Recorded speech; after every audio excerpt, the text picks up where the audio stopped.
away somewhere in a national park up north. That was where he and his family were going. So we hope he's seeing the nature, experiencing the foliage around Northern California. Those national parks are beautiful, and we will hold it down for you all this week, holiday week here, and of course across our country. So got a packed show today, a really fun show as we get into a great weekend for the Padres.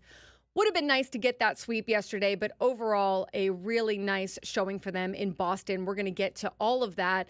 Offense, defense, pitching, make sure we touch it all. We've also got former San Diego Padre, former St. Louis Cardinal, and always in our hearts, Valhalla High School alum, Greg Garcia, joining us at 11:30. So excited for that as well. We'll get you set up with Sports Fix like normal at noon, Silly Games at 12:45. So we'll be rolling along just like usual here, and we're grateful to you, as always, for joining us here on 97.3 The Fan. And if you're watching on YouTube, we are getting that set up, having a little bit of a slow stream, but we should be up and running here shortly. So the Padres took 2 of 3 from the Red Sox. They go into Boston, not an easy place to play. That is considered a hostile environment over there at Fenway Park. Tons of Padres fans there. It was a team trip, if you will, a member trip. You could join along and go with the Padres or get tickets through the Padres. And we saw hundreds of fans doing so, had a little bit of a home field advantage, which was fun. But the Padres did it in cinematic fashion. 2 big 5th innings, Friday and Saturday. They scored 15 runs total across both of those 5th innings. Scored, 11 runs total on Friday. I think Braden, I think I had it. They scored 11 on Saturday. 11 on Saturday. On Friday, let me pull that back up. They scored like 9 or something. 9, yeah. They scored 9. They had a big 9-run 5th inning on Friday night. That's what it was. Scored 11 on Saturday, lost the game on Sunday behind Matt Waldron. Emotional game for him, and we'll get into all of that. But again, outscored the Red Sox 21-7 over the weekend. They hit for average, they hit for power, had excellent pitching for the most part against a very good team. The Red Sox are nothing to sneeze at right now. They didn't have the best of showing on Friday and Saturday, but they've been a good team this year. They're in a playoff contention spot. They're trying to make it there. And the Padres got through 2 5-game losing streaks in June to still finish the month 15-13. Now, the calendar page has turned. We are in July. It's July 1st. But they finally look like, over this last 10-game stretch, like they are having fun, right? They took 3 of 4 against the Brewers. They swept the Nationals. They go to Boston. They win 2 out of 3. And you see a team that is starting to look like they are having fun. And Manny Machado said it best. And I want to bring this up because sometimes we talk about having fun, and it's like you want to prescribe it to players like, hey, you guys should be having fun. Why aren't you having fun? Well, Manny Machado said this quote that I think sums it all up. When you're winning games, it's fun. When you're not, it's not. That is essentially what it comes down to. The Padres, it's just tough to have fun for any team if you're losing games or if your own personal performance is suffering. We saw a lot of that last year. It's hard to get it going. You can't bring out the swag chain. You can't keep going with the piñata parties. But the Padres look like they're putting something together now where they're a bit fueled by what happened against the Nationals, and they're able to take it from Petco Park all the way over and through to Fenway Park. It's something that we haven't seen a lot of this year. You know, we've seen a lot of good at home, bad on the road, good at home, but we saw them take it over a stretch here over the last 10 days at least. So what I want to talk about is this 5th inning on Friday night. I want to start there, all right? The 9 runs they scored in the 5th inning were the most ever by a National League club in an inning at Fenway Park. 9 straight guys, no one made an out, 9 up, 9 scored. So this was an interesting game because the only runs scored were in that 5th inning. But that was all you needed, right? You had really a pitcher's duel up until that point. You get those 9 runs in the 5th inning on Friday night. You hold on to that. Your bullpen holds it down. The Red Sox were able to get one more run across after that. They finished at 9-2. But for the most part, and really for the entire game, the Padres were in control. Saturday night, same thing. You go back to that 5th inning on Friday night. Here's how they got it going. A single, a home run by Kyle Higashioka, a double, a single, a walk, 3 singles, and then a 3-run home run by Jackson Merrill to cap it all off. And what a series he's had. We'll get into more of him later in the show. But what stood out to me over this 10-game stretch, and time will tell if it continues, is that they're doing it despite the big injuries. They're doing it despite Xander Bogaerts being out, despite Fernando Tatis Jr., Joe Musgrove, Yu Darvish, Luis Campusano. I mean, of course you want those guys in the lineup. But over the last 10 days, you really haven't even noticed their absence. Of course, Manny Machado getting hot is a big reason for that. We'll get into that later, too. But to me, this is where I want to go with this. You know when you go to like a family party or a work party, and there's like the big shots, there's the people that make a lot of money at the company, there's the people that, you know, they're the ones that are at the top level, the leadership. But then there are those kind of outlier people. The people that are maybe the workhorses, the funny people, the personality-driven people, the charismatic people, the ones that make you have a good time. They come in, they do their work, they're a big reason why the company goes well or your family goes well or whatever kind of party you're at. They're a big reason behind that, but they're not the superstars, right? To me, that is what is making the Padres click right now. It is the low-salary guys and the newbies who have made a huge difference. And that's not to say that Mike Shildt doesn't deserve some credit over this 10-game stretch or the coaching staff doesn't for kind of keeping their heads above water. They've been circling that 500 drain now for a while, and they've been holding it steady.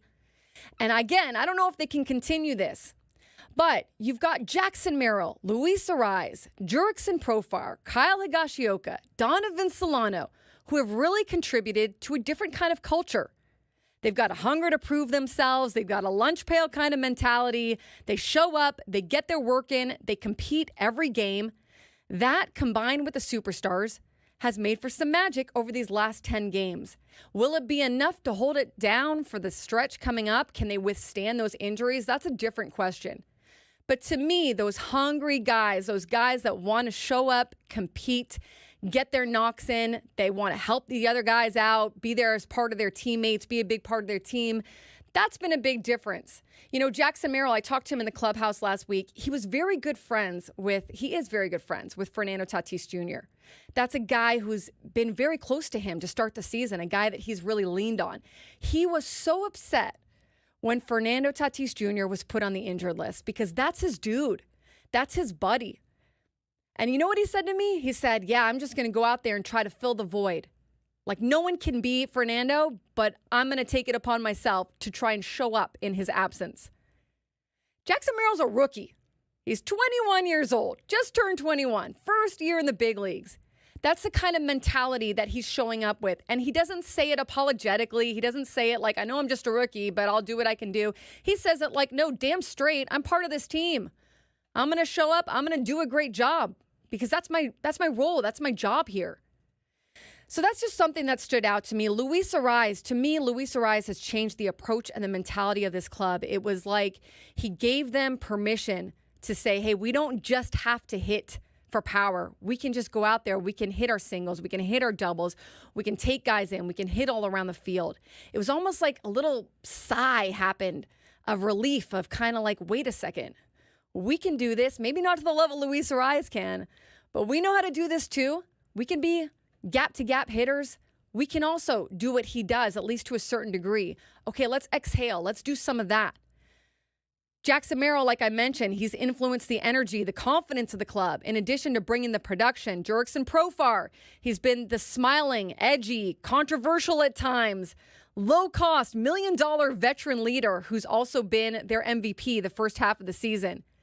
And then you mix in the Kyle Higashiokas, who's having an on-fire June, right? Continues to hit home runs. The Donovan Solanos, who seems to be part of every rally. The no-nonsense, no frills, get to work and produce guys. And you get a lineup that has flash with your superstars, but also has substance, right? It's got substance from top to bottom. It's got energy. It's got fun. Look, it's 10 games. This team has been inconsistent for the first half of the season. Time will tell if these bats will hold up all season. They still have to go from this winning stretch they've had. It's okay to lose a game here or there, but they've got to make sure that they don't slide downward like we've seen too many times happen this season, where they go into a 3, 4, 5 game losing streak. Doesn't bother me really that they lost yesterday. It's hard to do. It's hard to win that many in a row. You won 9 of your last 10. So it was a winnable game. It was one that they would have liked to get the sweep, but it's fine as long as you go into Texas, go against the Rangers, you take the series there. You don't let it sink you. You don't let it throw you out of the race. That's all they really need to do right now. Keep themselves in the race. Keep hold of any magic that they have right now. And then get some guys back after the break. It's like getting guys back at the trade deadline. You know, it's like getting new additions, guys that are supposed to help your team and hopefully will be healthy enough to do so. But for me, these are the guys that have made a big difference, not only on the field, but the energy, the riz, as the kids call it, the charisma. This is what can make a season have a little bit more magic, a little bit more luck in certain situations. We saw it, guys like Jorge Alfaro, Franmil Reyes. You know, it's not always your superstar. Your superstar does what he needs to do, and we're seeing that with Manny Machado. We've been seeing that with Jake Cronenworth. We've been seeing that with guys. But you have these other guys that are like, who are you? Where did you come from? You're not supposed to be good. You're not supposed to be good yet. And they are adding to the punch of this club. And that's, to me, what made it really fun to watch over the weekend. It wasn't just Manny Machado getting hot. It was the big moments, the capitalizing, the fact that they were all there for each other coming out of the dugout. And it was the fact that they were able to put together these big innings. You know, it's you want to see a team add on throughout, but not when you're scoring 9 runs in a 5th inning on Friday night. Hey, you don't, as long as your bullpen's doing their job and it's not getting too close, you're good. You have the big inning, you're good. You can go ahead and take that win. Braden Surprenant, would love to get your thoughts on this. I'm sure you watched the games over the weekend. What's your take on what the Padres were able to do over the weekend? They finally started to play. Wait, where's my? There I am. They started to play. I think, you know, with that energy and that look of what I think a lot of Padres fans expected last year to be, with the way that they're playing ball right now. In fact, you know, MLB.com put out their power rankings for the week. That's a major eyewash thing, but we love talking about that in the media. It's a fun segment always on radio and all other aspects of sports media. They're up to 9 for the first time all season, and in that excerpt, they said the Padres are finally playing to what their fans expected them to play at last year, the hottest team in baseball with the offense that they've been able to put together. I think a lot of it has been, and we're going to get into this later, you know, a lot of it I think has really been a spark from the series against the Washington Nationals, but I like the way that they're playing. I mean, I think, you know, everybody has had that sense of, you know, that sense of care from fans, right? Where they always throw out the, like, well, I don't know if they really care. I'll tell you what, this weekend we got to see the Padres play at a level that they haven't played at before this season, where everybody's playing hard and pulling the rope in the right direction and doing what it takes to help the ball club out. And, you know, this is what I think a lot of fans were expecting. It's great to see that they're playing at that level and really building off that series against the Nationals, which built off the 3 out of 4 from the Milwaukee Brewers. And hopefully they can keep that going against Texas with about 12 games left before the ceremonial first half. It'd be nice to hit that on a nice stride, because they've pulled within 3 games of Atlanta now, atop the wild card standings, and then they're still hanging around in the division at 7.5 games. They haven't been able to lose too much ground there, by also separating themselves from the rest of the pack. Exactly. They've given themselves a little bit of a buffer. It's not enough where you feel super comfortable. The National League wildcard standings still pretty bunched up. One bad week, one good week for another team can flip-flop a lot of things. But again, you want to just make sure that you keep your head above water. You're able to withstand any kind of loss, that it doesn't slide downhill, right? You keep yourself in the pack. And you hope that guys like Kyle Higashioka, who had 8 home runs in less than 50 at-bats in June. I mean, he played 17 games. He's got an 804 slug. Jackson Merrill, 9 home runs in June. He tied the rookie record for the most home runs in a calendar month, along with Ryan Schimpf, who hopefully some of you guys remember, Schimpf cocktails. You know, you hope they can keep it up, but even if they drop off a little, You know, you're able to get some production from other guys now. You're able to see Manny Machado heating up. You're able to get Jurickson Profar's been pretty steady. Even if he drops a little, he stays pretty steady. Luis Arraez the same. So, you know, this is the ebb and flow of a season, and you take advantage of these months where things are really hot. Maybe things are working for you. And honestly, it wasn't even like that for them the first half of June. I mean, this is really, like I said, you're talking about a less than 2 week stretch right now. But you see what this team can start doing. And I think the biggest thing for me is, like, you always want those other guys in the lineup, but you haven't felt their absence. And that's because other guys have been picking it up. So how long can they withstand that? That part, I am not sure. But we'll continue to break it down, all the events from the weekend, from the 2 wins against the Sox, and also just a fun weekend. A lot of different things that happened around Fenway Park that we're going to get into as well. Again, Greg Garcia going to join us at 11:30. But coming up next, did the Nats poke the bear?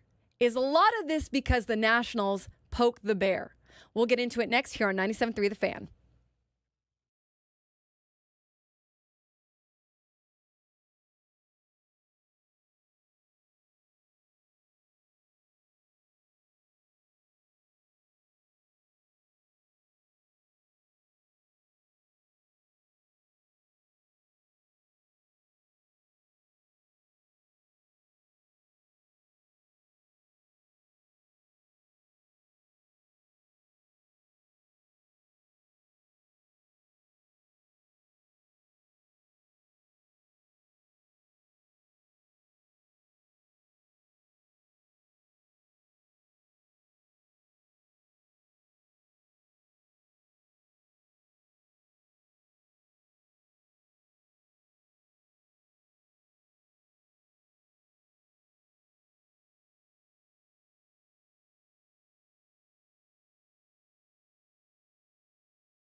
This hour on 97.3 The Fan, brought to you by Frozen Ropes Baseball and Softball Training Facilities.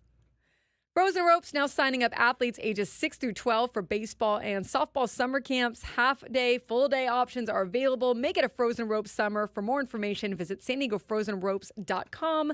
That is SanDiegoFrozenRopes.com. Welcome on in, everybody, to Annie and Elsten. I'm Annie Heilbrunn. Craig Elsten out on vacation all week, joined by Braden, Surprenant, as we break down what was a pretty good weekend for the Padres and what's been a pretty good stretch for them over the last 10, 11 games here in San Diego as well. Now, the Nationals came to town. The Washington Nationals came to town. We had some theatrics on the field. We had a little bit of, we had a benches clearing, so that was always interesting. We had some jawing between Jerks and Profar and the Washington dugout. We had some back and forth between managers talking about it. We had a little bit, it was exciting. It was like, hey, no one's going to come into our house here in San Diego and walk all over us. That's the most exciting midweek game you could think of against the Washington Nationals. I mean, that was like, I hate using the term playoff atmosphere, but that's what it kind of felt like. It kind of felt like playoff level atmosphere in that series. I mean, there was some heat there. It was old school baseball where for a second you thought that both teams couldn't stand each other as they played, even though a lot of them played with each other on different teams, or obviously all the ex-Padres now part of the Washington Nationals, and you saw the little quirkiness of Hassan Kim and C.J. Abrams and some of the guys trying to keep it light.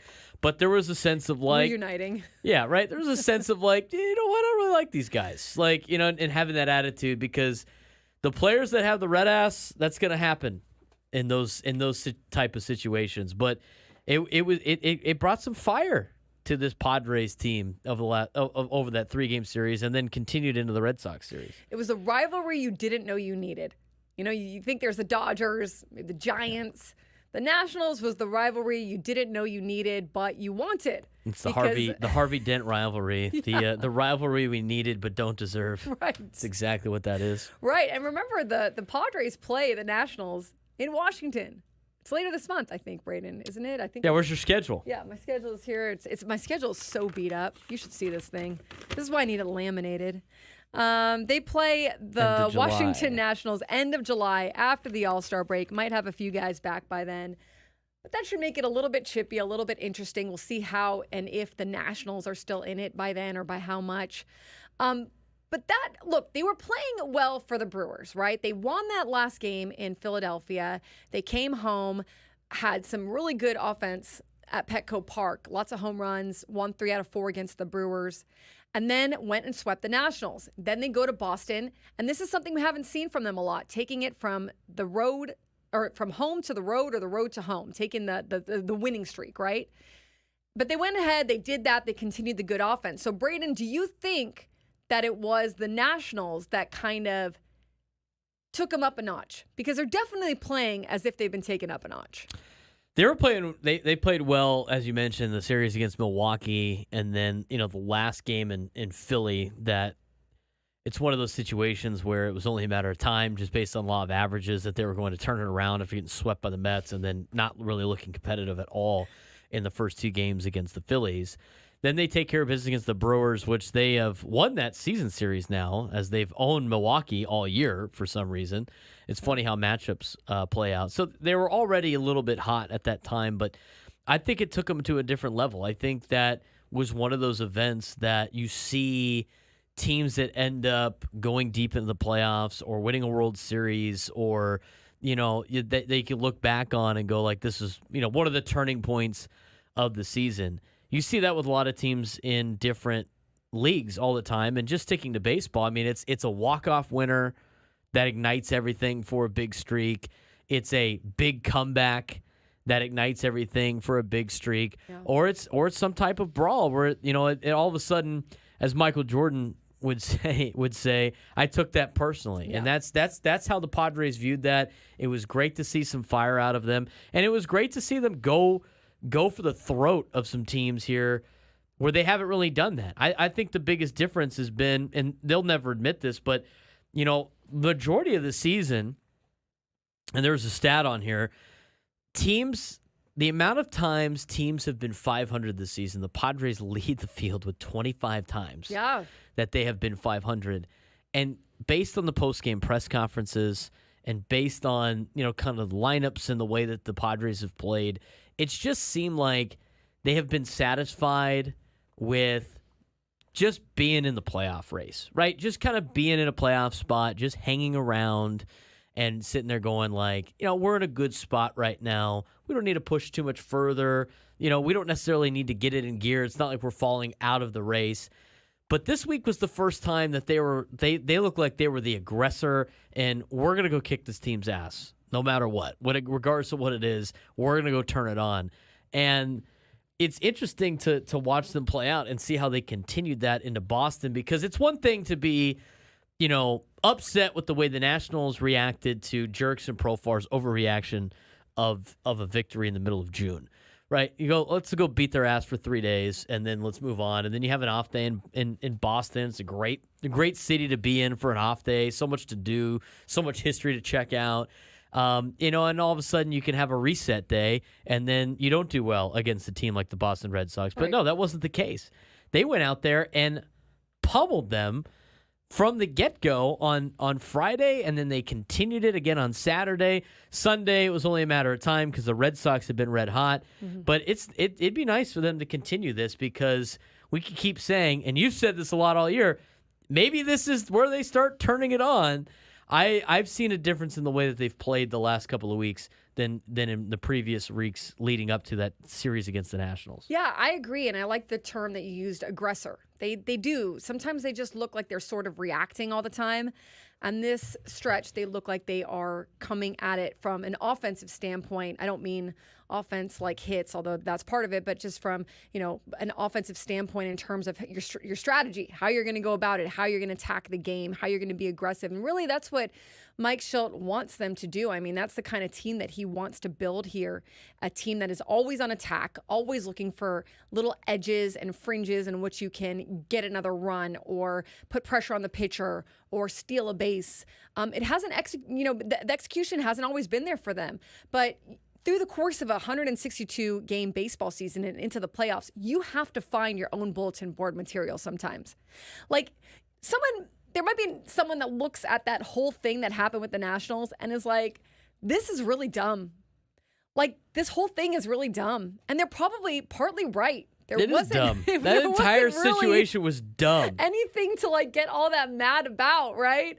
But you have to find your own bulletin board material. You sometimes have to find things that are just going to get you a little chippy. But I agree with you, Braden. For as many off days as they have this month, sometimes off days, guys don't want them. I mean, certainly they did. They played 26 games in 27 days. But when you have a lot of them, sometimes that kind of throws you off of your so-called momentum or your so-called edge a little bit. Oh, 100%. Yeah, but they were able to take it into that game again. Boston in front of their home fans in a park that can be a little bit intimidating, a little bit, the historic nature of it, the park that you grew up watching as a kid. But they were able to go in there and assert their dominance. So I thought it was a really good point that you made, that maybe the Washington Nationals did have a little bit something to do with it. Yeah, poke the bear a little bit. And not only that, when you get on a run, the team comes together a little bit more. I like the way that after the Machado home run, they all came out of the dugout. Everybody came out of the dugout. And when you have a team that's got a lot of different personalities on it, and, the biggest knock on A.J. Preller is him being unable to put a roster together in terms of everything aside from just talent and trying to force feed different stars into a clubhouse that might not gel. I thought this team gelled a little bit, and as much as we've been on Mike Shildt for a lot of different things that he said in the media, he's in some of his cliches that are kind of lame. You know what? I think him being a part of being the way that he is, I think that helps get the guys together too on these particular instances. And I've been a part of teams where you're battling with the guy next to you, and you get into a scuffle with an opposing team, and all of a sudden you're even closer to the guy next to you because you went to battle with him, for lack of a better term. And even though you might not agree with him eye to eye, but on the field, all of a sudden, you have this camaraderie and you have this gel with your fellow teammates. And I think that's helped this team a lot, especially for a team notoriously over the last couple of years has always talked about, maybe some fringe clubhouse and maybe guys just kind of doing their own thing. It was good to see those guys come together. Yeah, exactly. And the more you do it, the more you start to believe in it, the more you start to believe that it's possible. All right, when we come back, there is a young rookie on the Padres who has been impressing all of us. I wonder who that is. I wonder who that is. Yeah, it's pretty much not always a great tease when I'm pretty much giving it away, right? Should he be considered right now to lock up for an extension? Is this the time to lock this kid up? We'll get into it after the break here on 97.3 The Fan.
Merrill with a drive, center field. Duran going back. That ball is gone! Jackson Merrill, a 3-run shot, and the Padres have blown it open. Wow! What just happened?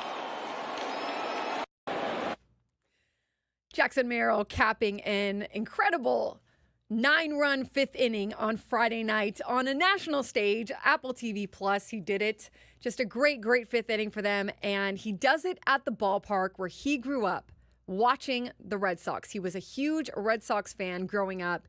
His mom is sitting in the exact spot. That wasn't her seats, but she was visiting some friends in that spot. She had seats on the Monster. She went over there in center field in that area to talk to some friends. He hit the ball directly over to her. You can see in this picture her arm waving up in the air. It was a full circle moment for Jackson Merrill, who literally said he grew up, his favorite player, Dustin Pedroia.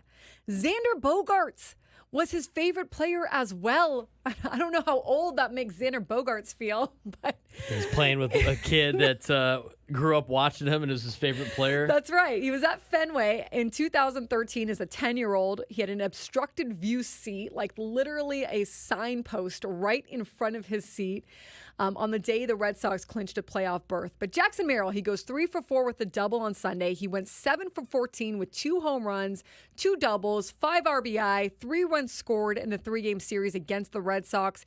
Got an 1168 OPS over his past 21 games. That ranks 6th in the major league since June 8th. So it was only fitting, right, that he hits that ball to his mom on Friday night. And then he talks afterwards, after the game. He says, I don't usually like to talk about something I do. I like talking about wins. But that was probably the dopest moment of my baseball career, which is a very young baseball career at this point in the major leagues. But you got to imagine just a home run for the ages, one he's never going to forget. Dopest moment. And then he hits another one the next day.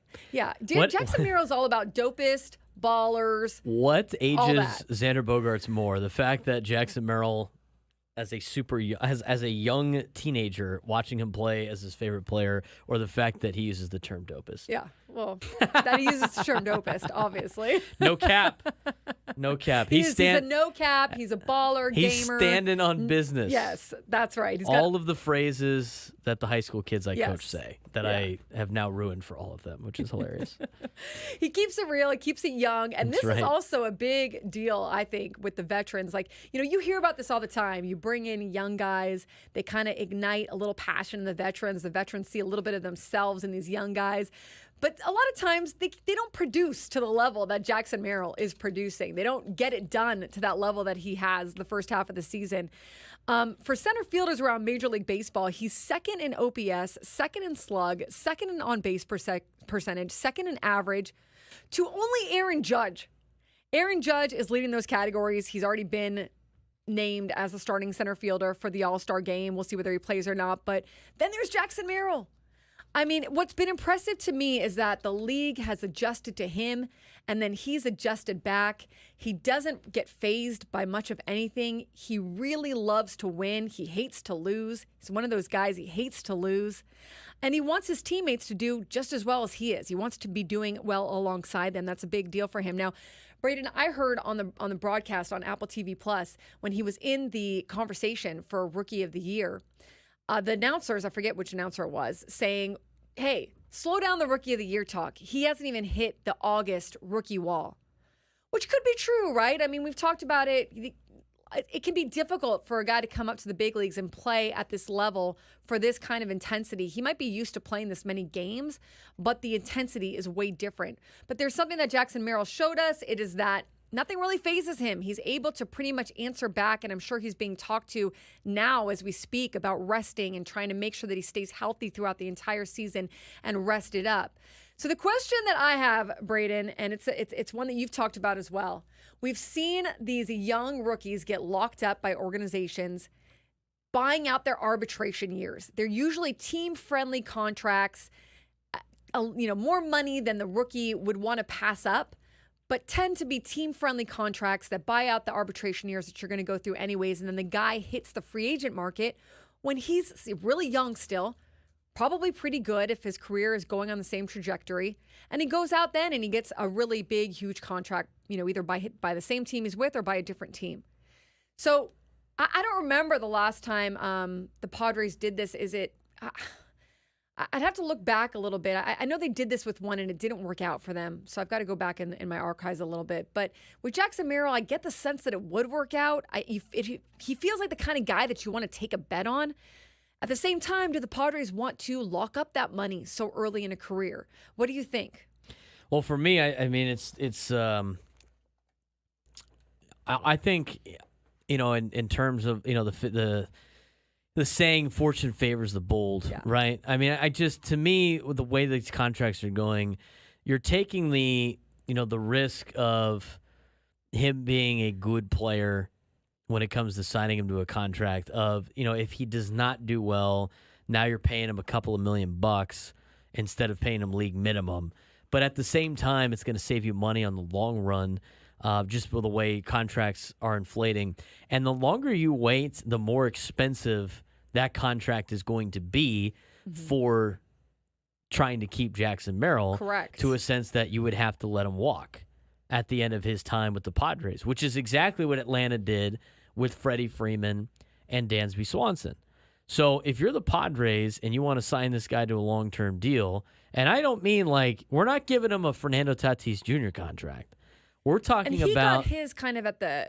They waited. They waited for Fernando. It was still early, but they waited to the point where they had to give him a ton of money because he was the, quote, face of Major League Baseball. It's kind of similar, but not exactly. This is more along the lines of, Atlanta, right? And what they've done there. Yeah, Atlanta's done it with all their rookies. They're players that they know are going to be really good because they scouted them, they developed them, they've watched them, and they're like, this guy's going to be good. Let's get him as early as possible, right? It's the same thing that the Brewers and the Arizona Diamondbacks are trying to copy with Jackson Chourio and Corbin Carroll. Jackson Chourio signed a contract before any of the Jacksons. Yeah. The Jackson 3, that is the 3 20-year-olds are now 21-year-olds, all named Jackson, all supposed to be studs. He signed, that's right. He signed before he even made it to the big leagues. He had an 8-year, I'm looking at it right now. Okay, thanks. 8-year, $82 million contract where he signed until really good. 2031. It's very team-friendly. Right? 8 years. So when he is 28 years old, he will be a free agent, which is still good for him. I mean, if he plays at the level that he thinks he's going to play at, which all these 20-year-olds all think very highly of themselves, you got to have that confidence borderline cockiness. But he got an 8-year, $82 million contract. He's got to get the $82 million guaranteed, which is way better than league minimum for 3 years.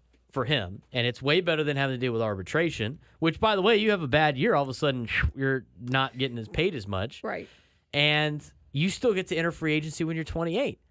Now, if you're the Brewers, it works out for you. He's either going to play up to what you think he's going to be, and you're going to get a steal for this guy because you get extra years of control buying out those you get 2 extra years after arbitration. And then if he plays way out of his mind, you can let him walk, and you don't have to give him $350 million for something that he accomplished with you instead of what he's going to accomplish with. Let him go as as the Braves do with their top guys, or he plays to the level and you can sign him another deal, or he doesn't play to that level and you're not losing any money, right? I mean, think about it this way. How much better, how much more I think Padres fans would love the fact that they only had to pay Eric Hosmer $8.2 million this year instead of $12.5. I mean, Jackson Chourio, if he's not playing well in 2027, he's getting $8.25 million. Exactly. It's a risk, obviously, if the guy turns out to be a bust. A super bust. Yeah, then you're on the hook. You're not out of it, and he's a super bust. But there's ones that you look at, and you're like, I'll roll the dice on this one. At least so far, and I think you'd agree with this, Jackson Merrill looks like one you would roll the dice on. Oh, absolutely. I totally roll the dice on him, and it's only been one half of the season. But the work ethic alone, to me, is what kind of sets that apart. But you have to do it now because, people want to wait until, we'll see how he does after his sophomore year. Well, a couple of things.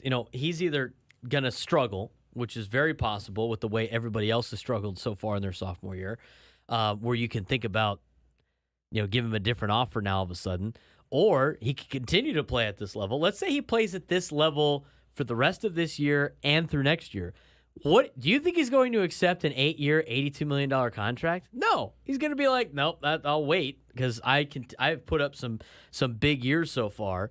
So for me, I think it's better. It's a betterment of the Padres in terms of long-term money to get this guy under contract as soon as possible, where you give him money that he can't refuse, but he's also very team-friendly, and then you are doing exactly what you want to do, having young, controllable players outplay their contract to counteract some of the stars that are going to underperform from their contract. Yeah, exactly. I think that, I think we're all a little bit wary of a long-term contract, but you do look at this a little bit differently because this isn't like an aging veteran contract. This is someone at the beginning of his career who will then still hit free agency and be able to make a boatload of money again with the team that signs him, that he's with, or with another team. But you're just buying out years that you're going to pay in arbitration that's going to go up in value if he's doing well. Now, again, always a concern. You don't know, is he going to hit a sophomore slump and then it all goes downhill from there? We don't know, right? But you look at the Padres, they're going to have probably to stay under inside of a budgetary restraint next year. Like maybe not as much as this year, but not as free-flowing as it was prior to this year. And you've got still some needs on this roster. But again, you talk about, and Eric Gupner's talked about this, and so was Eric Katsenda, wanting to bring up that youth and marry it with the veterans. This seems like a good way to sort of cement the two sides, and then you still have to fill in all that other, all the other roster spots that you're still going to need and get creative with that, but at least you've got this guy locked up. Right, and here's the other thing, too. When the Braves could not get those deals done, they let the guys walk. So what would be worse for you, Padres fans? Signing him to a contract extension now, right, and taking the risk, or he plays really well, and after the 6 years of control that the Padres have and not getting a contract because he's going to go on the open market, you just got to let him walk, and you're not going to be able to sign him to help the ball club out because he'll be making more money. You'll have to pay him for what he has accomplished and not what he's going to do. From age 28 to whenever he's going to sign the end of the contract. When at this rate, it's like 38 to 40 years old with some of the contracts that are being handed out. So for Jackson Merrill, to me, it's like you try to get him now as soon as possible, get him some guaranteed money, get him some money that's, that is money he can't refuse in a sense where he has to take the deal. Otherwise, he is making a very foolish mistake for the long term, and I think it's going to save you money in the long run, which is exactly what this organization needs to do. Yeah, and it's we've talked about it before, a little bit off air and on. Sometimes it can be very unfavorable for the player. Like the player continues to play out of his mind, and he could have gotten a lot more money if he had waited and not signed so early. But that's kind of that Ozzie Albies, Ronald Acuna Jr. Right? Everybody continues to be like, how did the Braves fleece these guys? Well, they didn't. They gave them guaranteed money. I mean, Acuna's been hurt mightily twice now. He's got guaranteed money already in the bank. He doesn't have to worry about it, right? Same thing with Ozzie Albies. He's also battled injuries, and if he would have waited, who knows? He could have been coming off of an injured season, going into free agency, and teams like, well, I don't know if you're the same player. And then he doesn't have the money, right? It's the same thing with like Juan Soto turning down that $425. He bet on himself. So far, it's working out for him. But he could have had like 2 terrible seasons and then gotten a $300 million contract. And we don't even know what that contract is going to be like yet. But still, there's some guaranteed money in there that are offers that players cannot refuse. And I don't know that you have to make an out-of-your-mind contract. Like, I think it can be a little conservative. It's erring on the little bit, as long as Jackson Merrill's, it's, obviously a fair one to him that at least he thinks plays to his value. But that's the whole point of these kinds of contracts. They're team friendly. They're a little conservative. Like Braden said, they kind of save you money in the long run. And you can probably do something along the lines, I think, of the $80 million. Do you think maybe that's something like that? Or you might have to bump those numbers up a little bit for being in California with taxes and living and all that stuff. But, I would put it around there. I mean, if you give him, I wouldn't give him the Julio Rodriguez contract, right? Because that's what the Mariners waited. They waited too long, and what did Julio Rodriguez become for a small period of time? Face of Major League Baseball, and so now they're paying him a 12-year, $209 million contract. But I still think that he's a different player than Jackson Merrill is. Yeah. He's got some power, right? And Jackson's going to get a little bit more power, but I don't want to hand out that contract. Paying Jackson Merrill $20 million a year for the next 3 or 4 years doesn't make sense. Paying him $8 million a year for the next 3 or 4 years, 5 up to 8, 7, and then his last couple of years paying him 12 to 15. That makes sense to me in terms of saving money long term, because you're betting on Jackson Merrill playing above that salary mark during his prime. I'd agree, and you always are wary of the injuries or the slumps, but what he's shown us, and it's a small sample size, it is, but what he's shown, at least to this point, is his ability to answer back. He gets adjusted to, he answers back. He gets back in the cage. He gets back to work. He's been good about learning from veterans, but he's also just kind of this gamer. I mean, he has changed a little bit of the emotion and the energy on this club, a la Fernando Tatis Jr. when he first came up. Now, I don't compare the two of them. To me, Fernando's still in a different category, but Jackson Merrill to me looks like the kind of guy that you would at least hedge some bets against, that he's going to stay this kind of guy. He's going to want to win. He's going to be competitive. He's going to put the work in, and he's going to fire his teammates up and have their backs and be part of the team. All the good things that you would want when you're looking at a contract like of this nature. Yeah, as soon as you got to try to wait as long as you can to make it prove that he can hang, and then give him the contract as early as possible. Otherwise, it's just going to keep going up and keep going up. All right, 1 hour in the books. When we come back, some concerns, some great things regarding the Padres. We'll get to all of it.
Fly ball center field, struck pretty well. Back goes Duran at the wall. That's gone.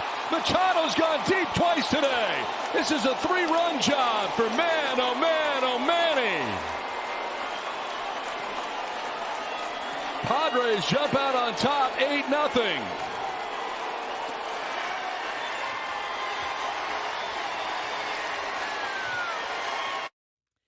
Manny Machado getting it done in Boston over the weekend. A 2-home-run game on Saturday night. Looking at the Padres dugout as he rounded the bases. It's what you want to be seeing out of Manny Machado. Welcome back to Annie and Elsten, hour number 2 here on 97.3 The Fan, San Diego's #1 sports station. I'm Annie Heilbrunn, joined by Braden, Surprenant. Craig Elsten is on vacation all week. He is out in a national park somewhere. We hope having a great time. Look like a beautiful place, out with some family. So we'll be holding it down. And we thought we'd take a little bit of a look at some things that we like that are going well for the Padres and some things that we have some concerns about. So this is our deep dive hour. We'll get into it a little bit. We're overlapping a little bit, Braden, on some of our likes and concerns. But I want to start with Manny Machado. All right. Now, So good news first. Good news, bad first. news. I have to ask, by the way, before we dive into that, is there like a thing at Fenway where day games they have to cover those seats back there? Yeah, I Is didn't that know what it that. is? That's yeah, exactly. I think Jesse was talking about it, but essentially, day games they cover. Do I have that opposite? I think day games they cover it. Yeah, because Yeah. because Jackson's mom was there at the night game. And then there was like a tarp over it the next day. And then the day games they had tarps, and I was like, I've seen it both ways, and I'm like, well, I thought it was part of the batter's eye, and then on the Friday night game when he hit the home run, I'm like, why are there people sitting there? I thought people don't usually sit there, and then the day games they weren't.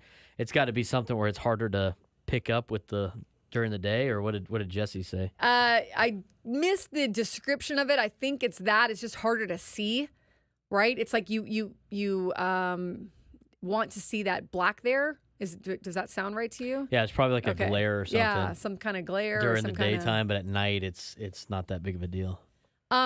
It was pretty cool to see people sitting over there. And then, yeah, it was a little bit jarring to not see it the next day. But I think they kind of go up and down between like 400 people based on whether it's a day game or a night game. And honestly, it was really cool for me. We'll get into the likes and concerns here in a second, but it was cool to learn more about Fenway. I've been to Fenway to watch a game many, many years ago. I was there for a trip through Boston and caught a great game there. We were able to, an ex-boyfriend of mine actually, and we were able to grab tickets the day of and go sit there in Fenway and watch a game.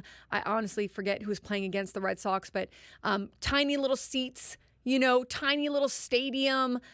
And it was cool to learn about some of the history over the course of the few days between the broadcast and between Jesse and Tony, like the seats on the Monster and the fact that they were able to put in some seating on top of the Monster and they left a ladder there for historical purposes, but the ball can like hit the ladder and ricochet. It totally affects things. Oh yeah, on the fence, on the Monster on the outside. Yeah, there's a ladder on there. Exactly. And then it was cool, the Pesky's pole, where Sullivan hit his home run, right? And to learn a little bit about the history of that. And then also just guys signing the Monster and getting inside there and signing where the scoreboard is and peeking their heads out the window. Jeremiah Estrada, Matt Waldron did it. And Matt Waldron, the series meant so much to him because of Tim Wakefield and the mentorship he's provided to him over his career. And Tim Wakefield passed back in October from cancer, which was really sad. And Matt Waldron teared up at the end of the game. He got emotional just talking about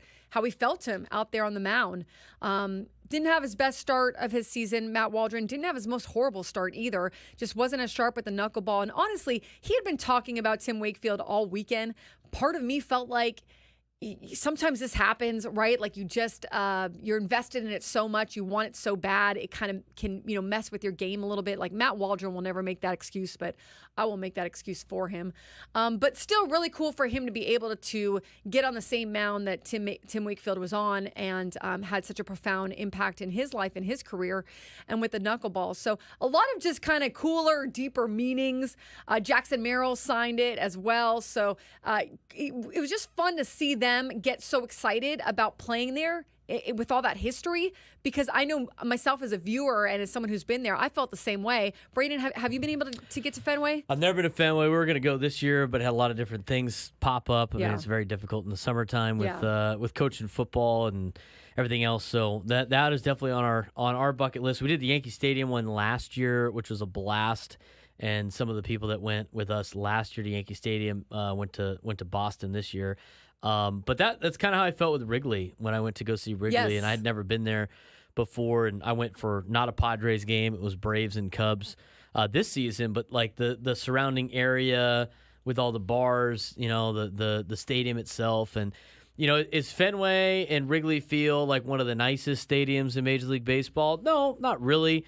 But it's the nostalgia. I mean, that's what's cool about it, is the nostalgia of both those parks. But, Petco Park's still the nicest ballpark in all of Major League Baseball. But there's something cool about being at Fenway and at Wrigley Field. And, even though Yankee Stadium is new Yankee Stadium, you can kind of feel that presence and aura there just as much as you can with Dodger Stadium. I mean, I like going to Dodger Stadium. It's cool every once in a while, but, it's not a nice ballpark by any means, but it's a cool ballpark. But because they've kind of kept the 50s, 60s vibe in that ballpark. And you talk about the history of it's been there for so long now.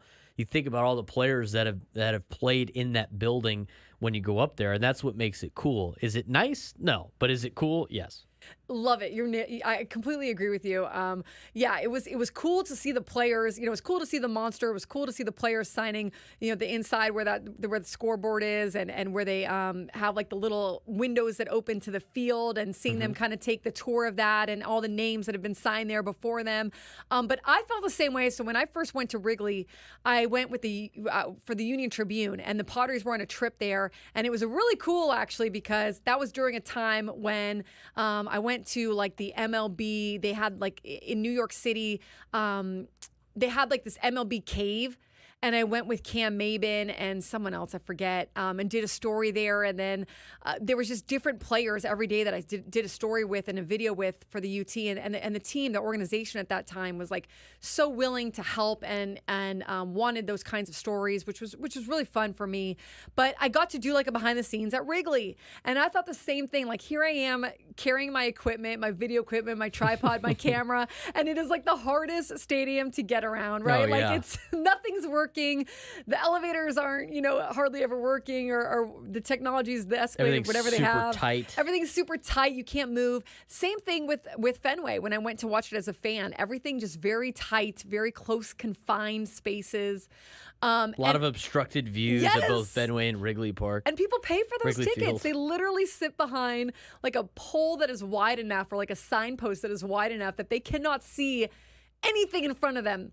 They have to like peek around it. Yeah. I don't know why they even have those seats anymore. I guess someone pays for them, right? Money. Want to get you in the building. Yeah, right? Yeah, exactly. But Dodger Stadium, so for me, Dodger Stadium does it for me. I mean, it is hard, so hard to get around that stadium.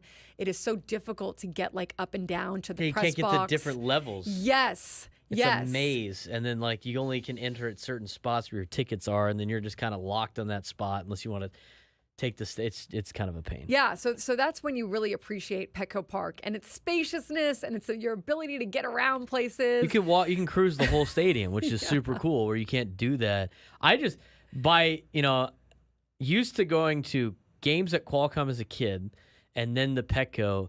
You forget, you don't realize that not every stadium is just you can just walk around in circles. Exactly. Everywhere, and you can go check things out and go explore. I mean, you go to other ballparks, and it's like, on this level you could go to here, but you can't get down there, and then you got to go to this. I mean, like at Cowboy Stadium, you can't even walk around the bottom level. You get cut off by the suites in the middle. Yeah. And same thing was, SoFi is like a labyrinth. You got to walk all the way back around in order to get somewhere where you want to go. It can be a total headache. It does really make you appreciate Petco Park, because Petco also has the gas lamp area. And like you talk about Wrigley, that was one of the coolest things that I saw when I went to Chicago and went to Wrigley. Oh, 100%. It's all the surrounding bars and atmosphere and rooftops. And Murphy's in the back. Right. And we went to Sluggers, and we went to Cubby Bear. I mean, they're all like these traditional bars that have been there for so long, and they all had their unique unique twist to them, which There's is a vibe. cool. Exactly. Yeah, it's and then like we went to Cincinnati this year too. They got like a small little area like that where you can actually bring your adult beverages out onto the street of this certain section, little roadies, which is kind of cool. But there's only like 3 or 4 of those bars, and then everybody goes to those after. The Padres have the best mix of being able to walk around the stadium and nightlife in and out of the ballpark. Yeah, exactly. So it's always fun to see these other ballparks, to see the history. And it was really, honestly, it was fun to see the players get so excited. They did a nice little tribute to Xander Bogaerts in the second inning, I think, on Friday night's game. They did a video tribute. He obviously injured, not playing, but he stepped out of the dugout and gave a wave. And hearing all the people there talk about Xander Bogaerts and what he meant to the Red Sox and the leader that he was and the way he kind of shaped their organization for the last decade. I mean, this guy is beloved there in Boston. He is, you can't talk to 1 or 2 people without them bringing up Xander Bogaerts and what he means to that organization. And so it's part of just the Xander Bogaerts history, like how it must be to leave an organization like that you are so rooted in and had such a defining role in your life coming up as a big league player and your success, and that you defined for them as well. And so I'm sure it had to be a little bit of a trip for him, especially since he wasn't playing. But still, I thought it was classy. Oh, it's great. You got to be able to do that, especially for any of your guys that roll through there. And you know the Padres would do the same thing. Yeah. For any of their players that have been on the team for a long period of time and have contributed, to their success. I mean, Bogaerts won two World Series with them. Yeah. During his time. So yeah, makes a big difference, right? All right. Well, we're gonna get to at least a few of these. What we're looking at, which is working for the Padres, and what might be a concern. You know what? I'll just start it off before we have to go to break. And we've got Greg Garcia, by the way, at 11:30, former Cardinal, former Padre, Valhalla High School alum. So look forward to talking to him. But I just want to touch on Manny Machado. People remember, wanted him benched. Just about a month ago. And I'm not saying that 10 days defines the last year and a half for him, because it certainly doesn't. He wants more out of himself as well. But you got to remember, too, that he was dealing with this arm injury last year. He was dealing with the elbow injury last year. So he finally has the surgery in the offseason. He doesn't have his normal offseason. He doesn't have his normal spring training, doesn't hit like he normally does. Is honest about the fact that he can't find his swing to start the season. But over the last 10 games, he's hitting .400, .419 on base percentage, .725 slug, 1144 OPS. He's had 4 home runs, 12 RBI over that span. He had the 2 home runs on Saturday night in Boston. Look, it's a good sign if he's starting to feel better about his swing. When he gets hot, he usually stays hot for a couple weeks or a month at a time, and then he doesn't taper off too badly. But I was looking at his numbers from last year. Last year he had a really hot July. That was his best month. He had an OPS over 1,000, but then in August he slipped back to an OPS of 674. His hitting pretty much plummeted. And the surrounding months before that July month, was creeping up. It was creeping up in April and May and June, but July was really the big month for him. And then he kind of popped back up in September a little bit. But I know that he was dealing with his elbow there. So I'm hopeful for Manny that he can kind of keep it going this time. If he's getting hot right now, there's still an opportunity for the club to go as he goes, to ride as Manny rides. We've heard that so many times this year. It's not too late. They're still right in the mix, right in the National League in terms of wild card. If this is him getting hot, and maybe not even this hot, but you might taper down a little bit, but then pop back up. As long as he doesn't lose it altogether, right? This is a great time for him to do it. Go ahead and ride it out, ride it into that wild card standing. Make sure that, you're keeping the team into it as you guys head into August, September, right around the trade deadline, maybe get some reinforcements. And you'll dip a little bit, but hopefully this is him finding his swing and being able to contribute in the way that he wants to, because this team needs it. And when you've got Xander Bogaerts out and you've got Fernando Tatis Jr. out, and you've got guys that you're not exactly sure how long they're going to hold on to the magic, the other guys around him, this is a great time for Manny to just get going. Braden, anything that you saw in terms of Manny, in terms of what he needs to do at this point? Because he's gotten hot, and you're just kind of hoping right now that he can hold on to it and continue to heal that arm. I'm not worried about Manny. I've never been worried about Manny throughout the year. It's you know what? And neither. Same thing with Xander.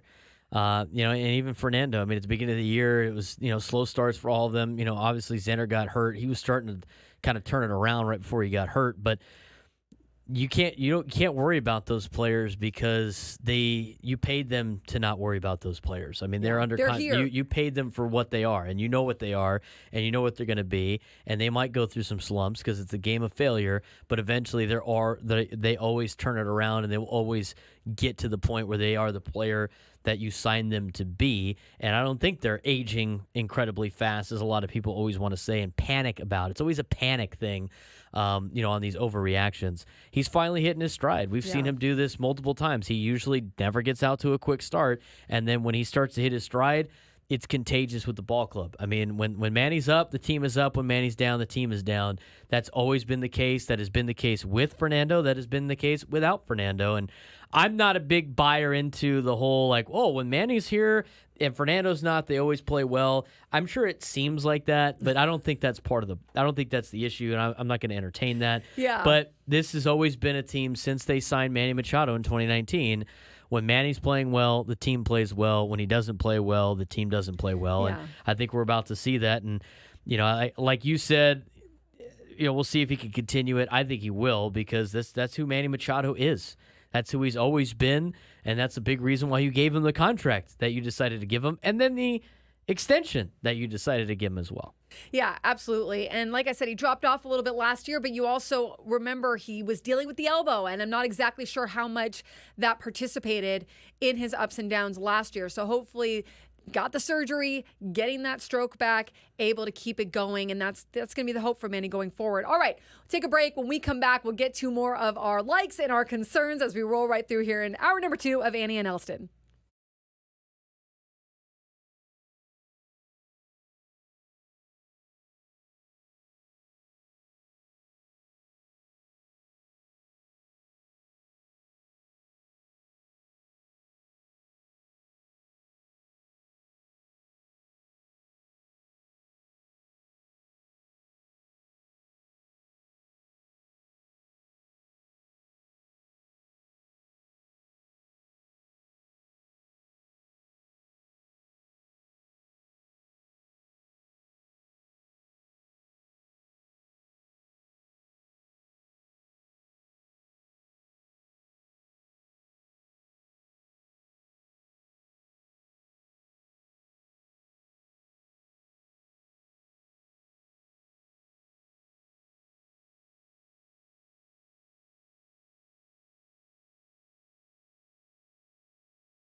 The Padres Deep Dive Hour is brought to you by the Frozen Ropes Baseball and Softball Summer League, now registering softball players ages 6 through 12.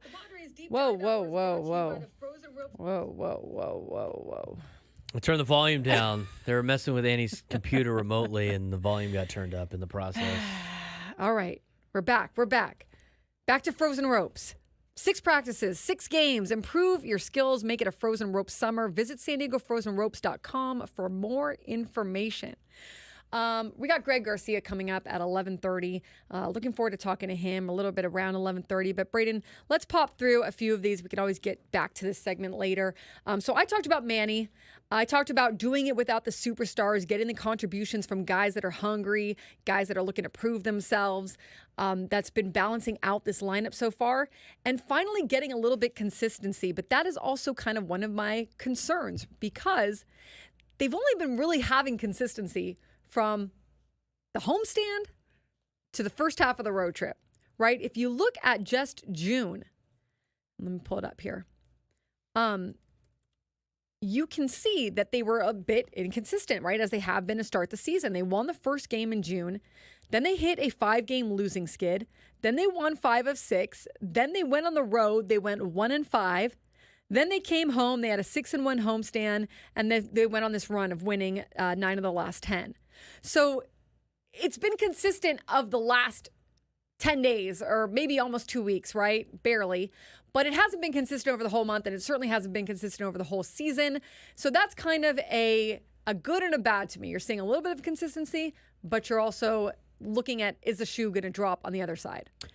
Yeah, and I'll get to my concerns a little bit. I agree with you on the Manny thing, and I'm going to get to that in a second. But I during this kind of winning streak, I think what I like is the awakening that they have done and coming together as a team after the incident with the Nationals and really using that to propel themselves over the last couple of games. But, getting that, as we talked about, being the aggressor more so than just kind of coasting or treading water in the standings, going after and wanting to win games from the get-go. Not to say that they're not trying to win games, but the being aggressive and going after it and jumping on teams early and not being satisfied with just kind of treading water. I really like that. That's kind of my point number one in terms of likes of this last 11 games. I agree with the doing it without the superstars. I contribute that to the youth and guys with something to prove.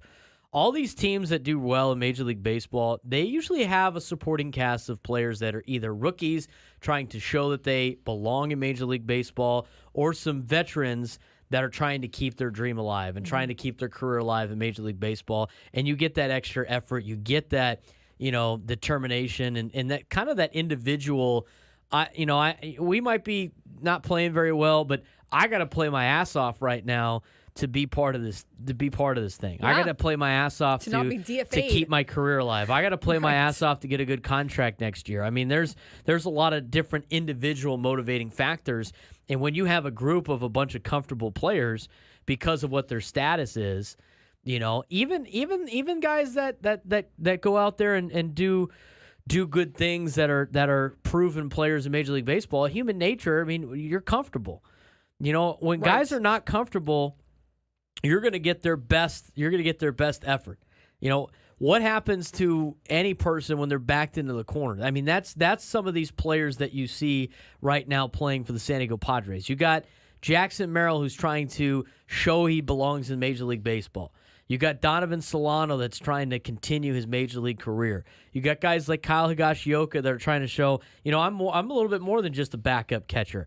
You got you got Matt Waldron trying to show that he's a starter in Major League Baseball. You got Brito and Vasquez, a couple of guys you got for the Yankees, trying to show they could be starters in Major League Baseball. Joe Musgrove is a guy that is so proud to wear his city across his chest. He's going to give it his all for his city, just like a lot of guys do for their countries in the World Baseball Classic. I mean, you have a bunch of these guys that have something to prove or something means something to them, and that's what you're really seeing right now with this Padres team, and I love to see it. And the last one, as we talked about before, and we talked about a lot in the last break in terms of positives, Manny. When Manny Machado does well, the team does well. When Manny Machado does poorly, the team does poorly. Manny Machado, during these 11 games, he has had 47 plate appearances. During that, he's hitting 400 with a weighted on base average of 463, an expected weighted on base average of 366, and a BABIP of 368. All of those near the top of the San Diego Padres right now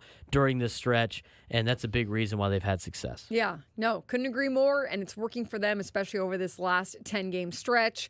And now the deal is go into Texas and keep it going, right? You don't have to win every game. It'd be nice. It'd be nice if you sweep the Rangers, but take the series, come back home, take the series. Like, one of the things that's going to work for the Padres in their favor going forward, at least we think, is the amount of games that they have over this next stretch. And Braden, you wrote it into our rundown. It's 25 games in a 36-day span starting today. 25 games in 36 days. So you've got a chance to rest up. You've got a chance to blow your bullpen out if you need to before an off day. You've got a chance to use guys, shuffle your rotation, which is probably something that we're going to see them do in this Rangers series. We saw Randy Vasquez take a comebacker right to, it looked like his arm, and be very painful, but it seems to be just a contusion, which is a bruise. He isn't expected to start tomorrow, but they're expecting the rotation. They're not expecting to skip anyone. They're expecting to shuffle the rotation a bit, maybe go to Cease tomorrow and then push back Vasquez. But they're not expecting to skip over anyone. So maybe it goes Cease, Mazer, Vasquez, right? So that's a good sign for them. But also, you look at some of these injuries and you go, when is it going to be the last straw for these injuries? Because that's another one, Randy Vasquez, just over the weekend, that you're looking at going, can this team withstand all these injuries? And hopefully with the off days they can, and then you come back after the ceremonial, first half, you come back after the All-Star break and you get some guys back. Xander Bogaerts looks like he might come back before the All-Star break. Luis Campusano is in Lake Elsinore doing some rehab games as we speak and should be back to join the team. So you're going to get some reinforcements back, and that'll help. But Braden, you got to think that having that number of games inside of those off days is really going to benefit this team. That's where playing in Korea pays off, and that's why splitting the games in Korea also pays off. You start with a 1-1 record, and now you can enjoy all the off days in the middle of the season when teams are really starting to grind, because eventually those teams are going to have to catch up to the Padres and really the Dodgers in games played, and that means later in the year, like right now in the month of July, you get to mix in some off days and get right at the point where you need to get right instead of at the beginning of the season when you're fresh and ready to go coming out of spring training. Yeah. Love it. All right, we can pick back up on some of these concerns later on in the show, but we're going to go ahead and take our break. Get ready for Greg Garcia to join us as we come back on the other side. Keep it right here. Annie and Elsten, 97.3 The Fan.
11:37 on a Monday afternoon. Annie and Elsten here on 97.3 The Fan. I'm Annie Heilbrunn, joined by Braden Surprenant as Greg Elsten is on vacation all week, a nice holiday week.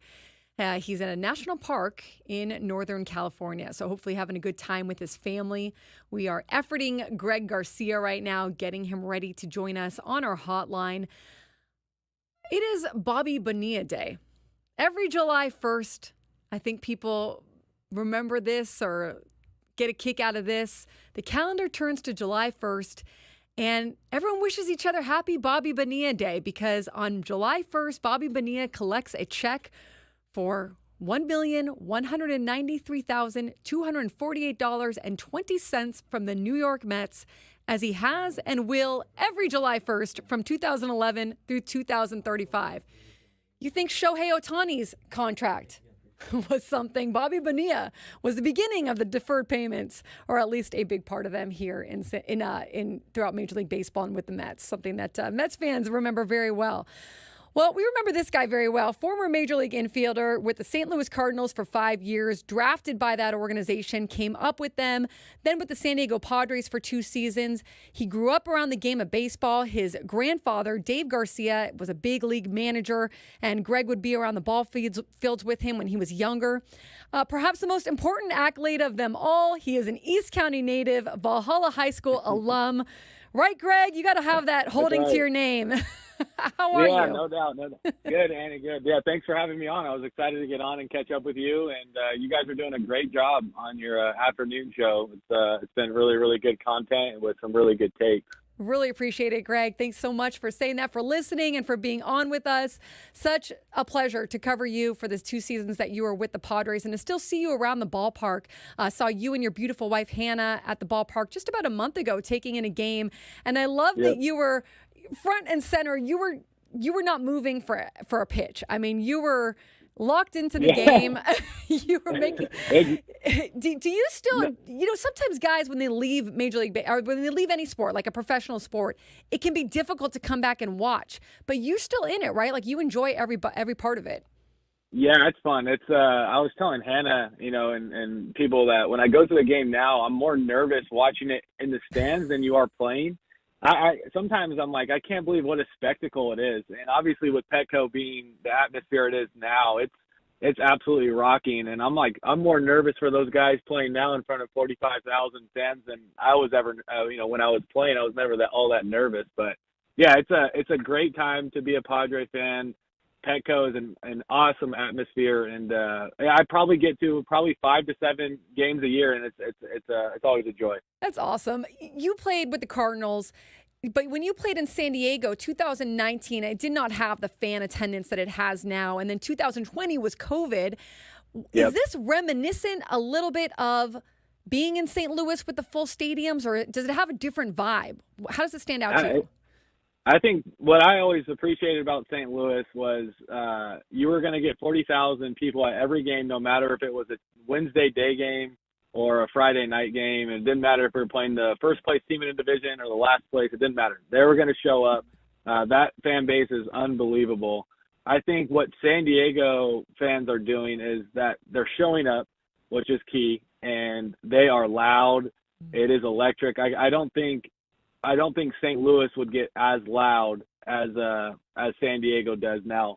Now in the playoffs, it's a different story. You guys have seen probably videos of playoffs with the Cardinal baseball where they got the white towels swinging, and it can get loud. But the regular season games, the ones that I've been to at Petco, I think it's kind of second to none right now. It's absolutely electric. So it's been fun. It's been a lot of fun. And you also played, Greg, for Mike Schultz in St. Louis. Was it one season that you had him? I think he took over in the middle of the season as the manager. Did you have him in the minor leagues as well? Any interaction with him? Yep. You did? Okay. Yeah, so he was my first manager in pro ball in Johnson City, Tennessee. So I had him in rookie ball. I had him in AA in Springfield. I had him in AAA in Memphis.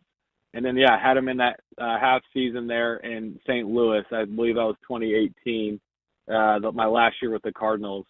And the thing I've always said about Mike is he's been consistent with who he is. He's the same guy I met in Johnson City, that was 2010, so I don't know, 14 years ago, that he is today.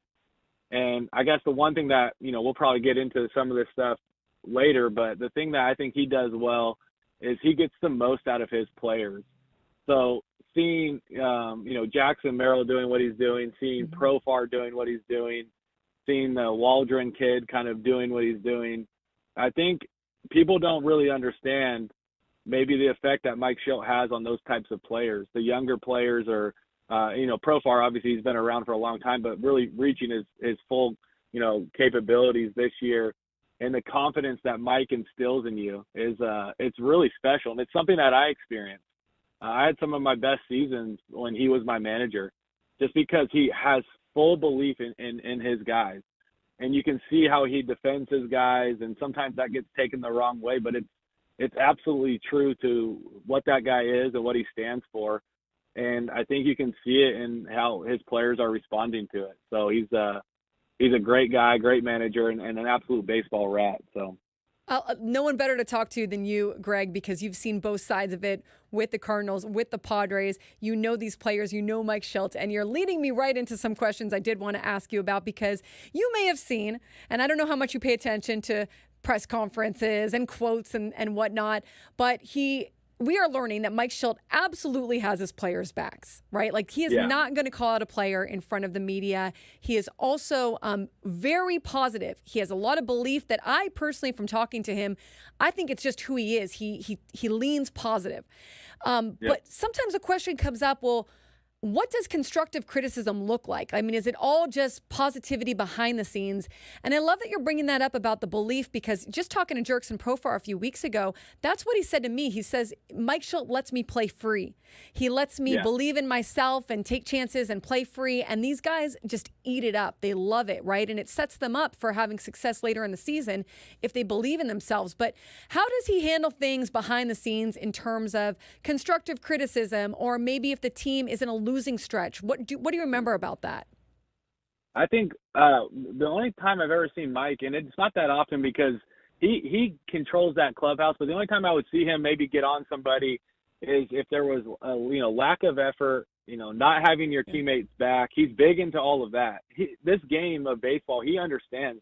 He never had a chance to play, but he's been around the game since he was a kid and been in baseball his whole life. So he understands how hard this game is, and he has so much respect for the players that go play, especially at the major league level. And I think that's what brings out that positivity that, these guys are dealing with a lot. And it is such a hard game. You got guys throwing, 92-mile-an-hour sliders now. Everyone's throwing 100. The game's hard. The pressure that you feel out there, all of that is real. So for him, I think he's always taken that approach. But the times I've seen him maybe get on somebody, like I said, would be lack of effort, not or maybe like a mental mistake. And really how that went was basically just talking shop and talking about the game before and saying, hey, Greg, there was no outs. You tried to go first to third on that base hit to right. You got thrown out at third with one out. We all know that's not what we want to do. We don't want to make the first or third out at third. That's kind of a, baseball common knowledge, but just want to make sure you're aware of it. And, the mental things, right? He would really harp on a lot. And the little intricate parts of the game, he would make sure you're aware of. Yeah, completely. So, like turning him into teachable moments, right? This is a good segue because sometimes I think that there can be a misconception that the manager is supposed to get on the player, right? And in fact, there's a few players that said to me a few weeks ago, they've been part of managers that would just yell at them after they make an error, and how it completely deflated them because they already feel bad about it. They know they messed up, right? So like you said, there are teachable moments, but then there's also just yelling just to yell and make your point and make a big scene and everything. And I'm just curious, if you can maybe explain a little bit about, these are professional players. They are being paid to play professionally. They are not college or high school or little league. What kind of respect is there for just the player, teaching them in those moments, but also allowing the player to sort of lead the way in some of those things? Yeah, I think kind of going back to it, it's a very hard game, and a lot of times these major leaguers make it look really easy, but it's still a challenging game. And, Mike just basically wants you to go out there and kind of do what Profile was saying, just go out there and play free and just go out there and have fun with the game. And what he wants to also look for is to making sure that there's preparation in place. Mm-hmm. And I think sometimes when he's getting questions from the media, he has certain things that he looks at. And it may not be the final box score. You might saw a bad loss. We lost 7-2. But everything that Mike was seeing, that's baseball. You're going to lose 7-2 to a good team, a bad team. It's going to happen. But he's looking at different little parts of the game. How were we competing? Where was my guys' effort? Where was our focus? Did we have each other's backs? Errors are going to happen. Strikeouts are going to happen. Walks are going to happen. But what I think you're seeing with the Padres now is that when an error does happen or a leadoff batter gets walked or a two-out walk or whatever, there's another teammate picking you up. It's not pointing fingers. It's not bad body language. It's all right. This happened. We made an error. All right, somebody else has got to make a play and pick me up. I made this error at second base. I booted that ground ball. Somebody pick me up. And I think you're starting to see that with this Padre team more and more. So that's only going to bode well moving forward. To be in the position that they're in, I know you want to win every game and everything like that. And now I'm a fan now, right? I'm right there with you guys. So I want to win. I want the city to have a winner. But to be 3 or 4 games above 500, whatever we are, with having Darvish being injured, Mm-hmm. having Joe being out for the most of the year, Tatis is on the injured list or not playing right now. We're in a great spot. We are in a great spot, and I think the players are starting to feel that because Mike instills that confidence in them, and to just go out there and keep competing every day and keep getting better each and every day. You've heard them say that throughout the year. I want our guys to be peaking that September and August, and it looks like we're trending that way. So yeah, it'll be an exciting year to watch for sure. Yeah, continuing to get better as the season goes on, right? Yep. Another thing you're familiar with, and I think is great to have your expertise on is leadership inside of clubhouse, because sometimes there's also the thought that there's like one leader or one or two leaders, and that's it, right? And I believe personally, just from observing, and you can definitely argue with me on this, that there are multiple leaders at any given time within the clubhouse. And of course you have like your superstar leaders, but you've got other guys that lead in different ways, right? When the teams that you've been a part of that have had the best leadership, what was working? What did that look like for you guys? Yeah. I can think of two really strong leaders in my career. One with the Cardinals was Adam Wainwright. And then over here with San Diego was Eric Hosmer, both guys. And they had very similar traits. And I think what makes a good leader is somebody that shows up every day at the ballpark, that puts in the work no matter their status, right? Both those guys I mentioned are perennial all-stars, have made a lot of money in this game, are World Series champions. Like, they've done everything. And for them to keep showing up, keep putting in the work, it speaks volume about their character. And the other thing that these guys do, similar to Mike, is that they make sure that clubhouse is cohesive. And because in each clubhouse you have guys from all over the country, all over the world now, that are coming together, that have had different upbringings or went to different schools. And what those Adam Wainwrights and Eric Hosmers do is they make sure everybody's pulling the same rope and everyone's on the same page, and they can connect with people on so many different levels. And for me, those two guys have kind of really stood out in my career as people that I've looked up to personally, professionally, and just loved how they went about their business because of all the success they had. But they were still they're still working just like me, who was a guy who was constantly fighting to be that 26th or 25th guy on the roster. I saw that in these superstars. And to me, I thought that was just such a unique characteristic for both of those guys. And it rubbed off on everybody, because when your leaders are doing that, everybody else is just kind of following suit. Manny's a similar type leader. I mean, he's not maybe as vocal, but that guy works extremely, extremely hard. And he puts in the time in the off season for sure. During the season, he's there. He's getting his work in. But what Manny does is he just makes the game look very easy. And sometimes people are like, oh, he's not trying. But no, the game is just easy to him, but he puts in a ton of work. So they got a good leader in him. But then you got some other guys now in that clubhouse. I don't know all of them personally. I always really like Jake a lot. I know Joe's a great leader, those two guys. So like you said, Annie, it's not just one person, but they got some multiple people that are able to kind of take on that leadership role. Love your perspective on it. Joined by former Major League infielder Greg Garcia here on 97.3 The Fan. Greg, you played with Jackson Merrill in 2020. He did not have a season like he's having this year. Sometimes when you turn 30, you're left for dead in this league. He's 31, right? And he was also left for dead last year. What have you seen? What impresses you about what Jackson Merrill has done this year? Man, it's just been fun to watch. And I think everybody was kind of saying, oh, this has been a nice start, but let's see. And he's always been a really, really good major leaguer. Like, he's been a really solid player. But for him, I think he's leading the National League in All-Star voting. I think he might be leading the National League in hitting and all these other metrics that are just incredible. And that's a testament to just Jerkson, the person. And I know you know him. All the media knows him. All the people that have played with him only love him because he's a happy-go-lucky guy. He's a great teammate. He plays the game really hard. He shows emotion when you need it, and he's a guy that people love to play with. He's probably on everybody's top 5, top teammates of all time.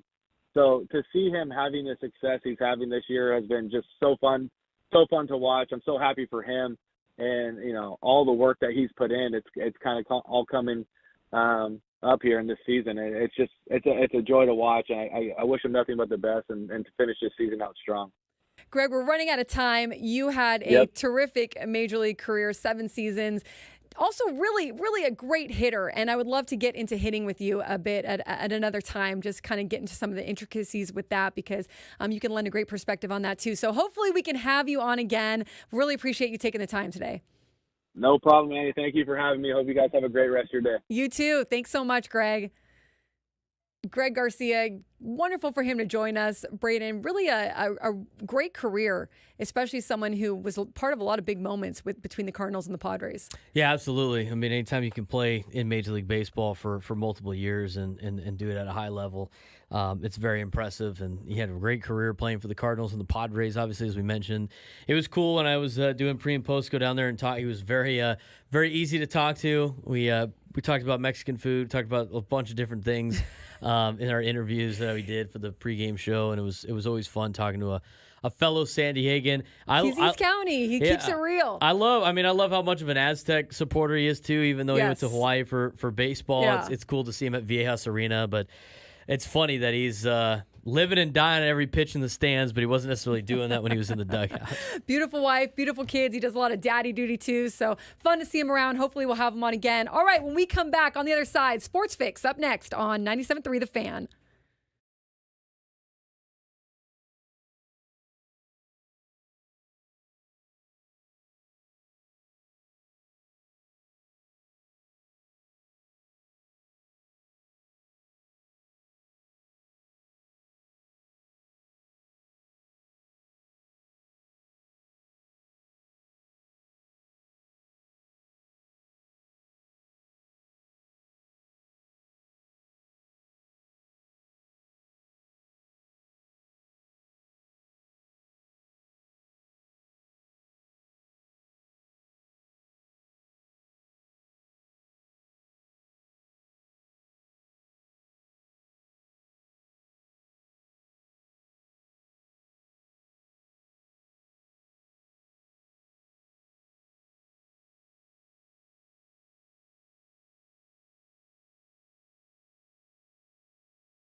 noon on a Monday. That means it's time for only one thing.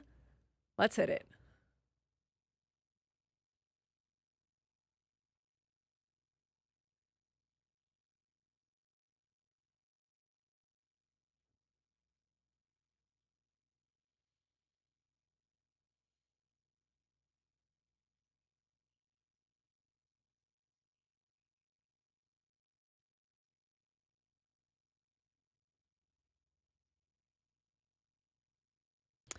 All right, welcome back in to Annie and Elsten. We're going to get going with the sports fix. Braden and I have, what would you call it, Braden? A condensed version of the sports fix, I guess you could say.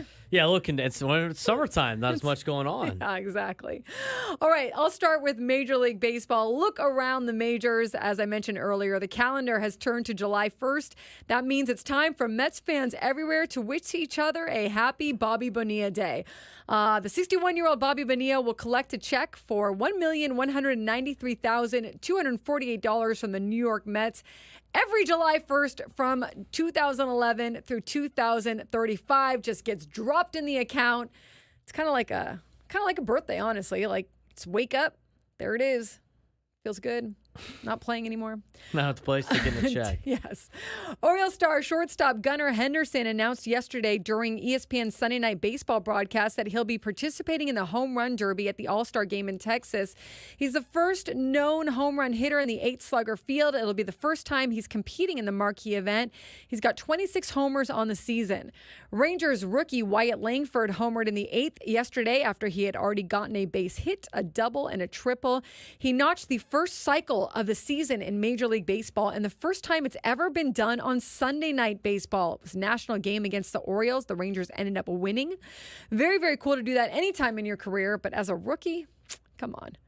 The Brewers are set to welcome outfielder Garrett Mitchell back from the injured list today. He's been sidelined for the entire 2024 campaign to this point after suffering a fractured finger on his left hand just before opening day back in March. Washington Nationals top prospect James Wood is expected to make his Major League debut tonight against the New York Mets. The Nationals selected the contract of the 21-year-old outfielder and called him up from AAA Rochester. Wood was acquired in the August 2022 trade that sent Juan Soto to San Diego, and he is a game to watch tonight, which Braden will have a little bit later. Not much in baseball tonight, but watch him. Yeah. All right, we're now in July. The trade deadline is July 30th, so you can expect things to heat up. One name we've heard a lot about is White Sox pitcher Garrett Crochet. The White Sox are reportedly open to discussing pretty much everyone on the roster in terms of trades. However, the Sox also recently had talks with Crochet in his camp about a contract extension, according to USA Today's Bob Nightingale. Nightingale described the negotiations as brief, said the team has no optimism towards reaching an agreement.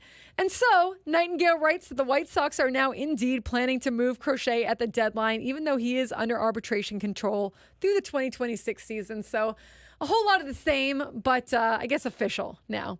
The Padres took 2 out of 3 in Boston over the weekend, outscoring the Red Sox 21-7. They ended the month strong, winning 9 of their last 10. An off day today, and then they begin a series against the Rangers in Texas tomorrow. And Braden, that's all I got around Major League Baseball. Major League Baseball scoreboard yesterday, as we mentioned before, the Red Sox salvaged the series against the Padres with a 4-1 victory on Sunday. It was the Pirates doubling up the Braves 4-2. Down up in Philadelphia, the city of brotherly love, the Phillies took care of the Marlins 7-6. North of the border, it was all Yankees as the Yankees beat the Blue Jays 8-1. Garrett Cole got the win for the Bronx Bombers. In New York, in Queens, it was the Astros of the Mets 10-5 in 11 innings. Rays blanked the Nationals 5-0 in Tampa. Out in KC, the Royals 6 and the Guardians 2. South side of Chicago, Rockies needed extra innings to beat the White Sox. The Rockies won 5-4 in 14. Brewers all over the Cubs 7-1. Cardinals 2-0 victory over the Reds. Giants hammer the Dodgers after the Dodgers bludgeoned the Giants in extra innings the night before. Giants won 10-4. They take 2 out of 3 from Los Angeles. The other LA team, not really, Angels lose to the Tigers 7-6. Halo did not shine bright last night. Diamondbacks over the A's 5-1. Twins over the Mariners 5-3 in the Emerald City. And on Sunday Night Baseball, it was the Rangers 11 and the Baltimore Orioles 2. We mentioned there's not a lot of baseball on tonight. Not only are the Padres not playing, nobody's playing. There's 3 games in Major League Baseball tonight. 6 teams will be in action. Astros and Blue Jays are in a delayed start right now in Toronto. It's the free game of the day. That game was expected to start right now at 12:07. It has not gotten underway yet. They are in a delay. Mets and Nationals will be underway at 3:45 p.m. Pacific time from our nation's capital. Mac G on the hill for the Washington Nationals. James Wood expecting to make his Major League debut tonight for the Nats. And then in Colorado, the Rockies play host to the Brew Crew. That game will get underway at 5:40 p.m. Pacific time. Rockies and Brewers from Colorado. That is it for Major League Baseball games today. Nobody plays on Mondays now, just like nobody plays on Thursdays, Annie. Oh, what's that about? They just hate Mondays, I guess. But I mean, Monday we want to watch some baseball. Yeah, what the heck? Yeah. So, but the Nationals game, that should be pretty good. I'm gonna have to tune into that. That'll be my baseball fix. See how many home runs James Wood hits tonight. See how, based off of tonight, the projections that come in for him to be a bust or him to be MVP. Everything on who won the Soto trade rides on the first at bat of James Wood. He hits a bomb, Padres lost. He strikes out. Padres won. Of course. What a bum. All right, I've got your Wave, Legion, and Strike Force news at least as well as I can do it. The Wave fell 3-0 to the Chicago Red Stars at Snapdragon Stadium on Friday night in front of a crowd of about 24,000. It was the first match with Paul Buckle as interim head coach after Casey Stoney was let go earlier last week. Next on the schedule for the Wave, they traveled to face the Portland Thorns on Friday, July 5th at Providence Park. Kickoff is slated for 7 p.m. Pacific Standard Time, that is. The Legion, their regular season finale was Saturday at Snapdragon Stadium against Seattle. They beat the Seawolves 45-33. And the San Diego Strike Force beat the Northern Arizona Wranglers 57-43 over the weekend. They are now 9-5 on the season. College football news. Yesterday was a significant day to some, just as much as today is a significant day to others. Yesterday was the final day of the traditional conferences. The Pac-12 officially signed off yesterday, last night at midnight. Wow. Pac-12 network no longer exists. Pac-12 is still called the Pac-12. There's only 2 teams left in the Pac-12. If you go to Pac-12's website, they will have the 2 logos of Oregon State and Washington State, and that is about it. Today also marks the brand new SEC, the brand new ACC, the brand new Big 12. For all of those keeping track at home of all of these conference realignment statuses that have happened over the last calendar year, the new teams entering the ACC, remember the Atlantic Coast Conference, California, the Cal Golden Bears, the Stanford Cardinal, and the SMU Mustangs are all new additions to the ACC because they're all on the Atlantic Coast. Nothing says Atlantic Coast more than Stanford and the academics in the state of California. As for the Big 12, the new Big 12 has Arizona and Arizona State. BYU, Cincinnati have already been in the Big 12, but they also have added Colorado and Utah. So the Arizona schools and Utah and Colorado now join the Big 12. Big 12 now has 14 teams in their conference, or I think, 14 teams in the conference. And for the Big 10, they've added 4 new teams. Oregon and Washington are now in the Big 10, as well as UCLA and USC. And down in the SEC, they have added Texas and Oklahoma. So if you don't know what conference your school is in, you might want to check the standings. You might want to check online because there's been a lot of movement in college athletics, and this will be the first that you get to see it. All of the teams are now in their new respective homes throughout college football. That all happened today on July 1st. You got to change all your branding, all your marketing. Oh, right? Yeah, they're all put in the SEC. Yeah, like last night, Oklahoma and Texas had an SEC party in their towns. They had all these SEC stuff. You buy new gear. An SEC party. They had an SEC party. Major eye wash. Pitbull came to perform in Austin for it. It was a huge deal.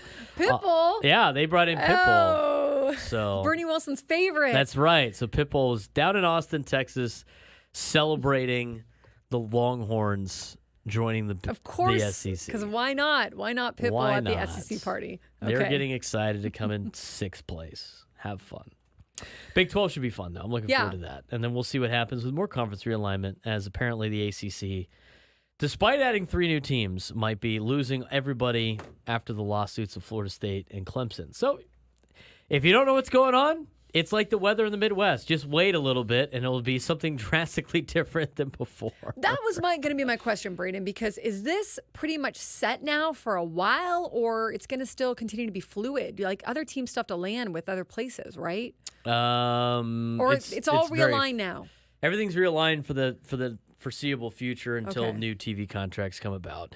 As of right now, Clemson and Florida State do not like being in the ACC. They're trying to find loopholes in their grant of rights agreement with the ACC where they can bail and try to go to different conferences. And once they bail, then everybody else in the ACC will bail. So that's the next. And then that falls apart too. Right, and then everybody will realign yet again. So that's the next shoe to drop, if you will. Wow. Okay. But as of according to legal binding things, the TV contracts will determine whether or not they can leave. Legally things. Yes. So the Big 12's contract's up in 2028. The ACC's is like 2035 or something like that. SEC's 2030.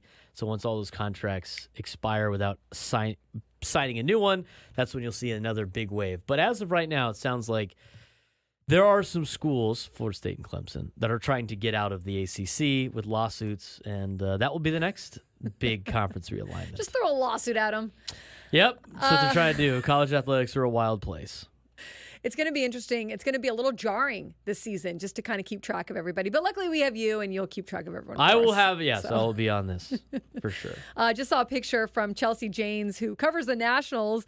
Welcome to D.C., James Wood. No pressure. And it's him in front of like a backdrop, a Nationals backdrop. And there's so many media around him that they've got ladders, photogs standing on ladders and shooting down because there's just a whole horde of media surrounding him. So, hey.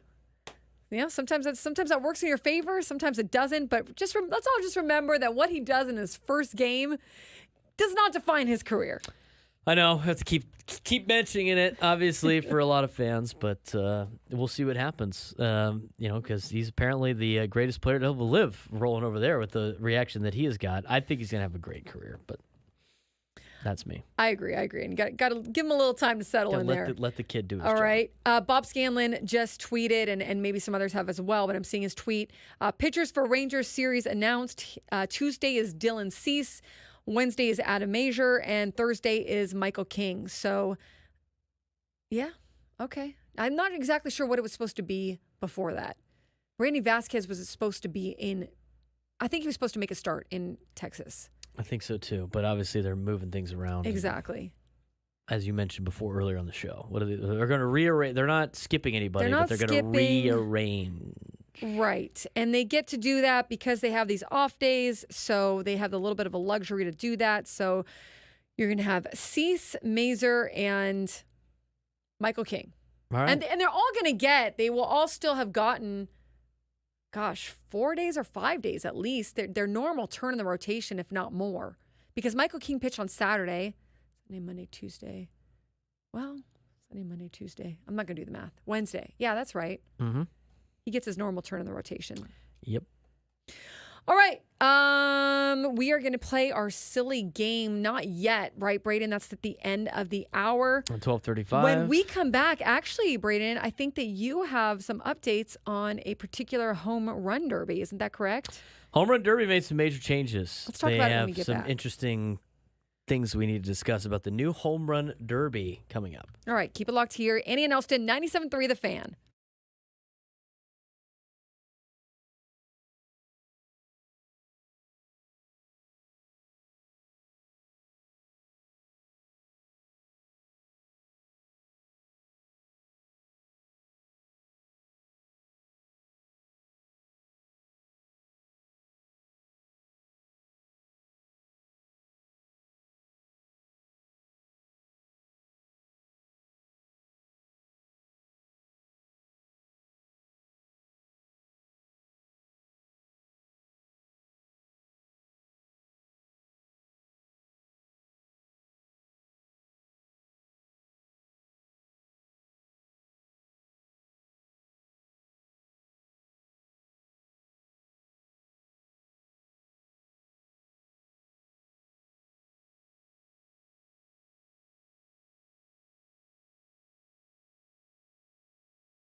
Baseball coverage on 97.3 The Fan is presented by T-Mobile. Switch to T-Mobile. You can get tons of benefits and still save on every plan versus AT&T and Verizon.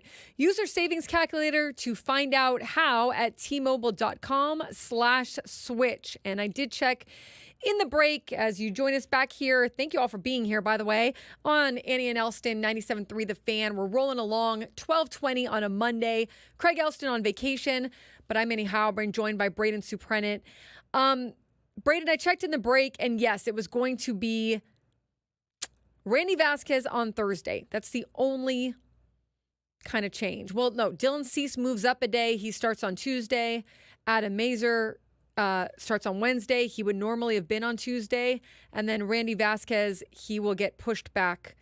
And Michael King will take his spot. His scheduled start was Thursday for Vasquez. So probably still dealing with that line drive that he took to his forearm and give him a little bit of time to just get a little healthier.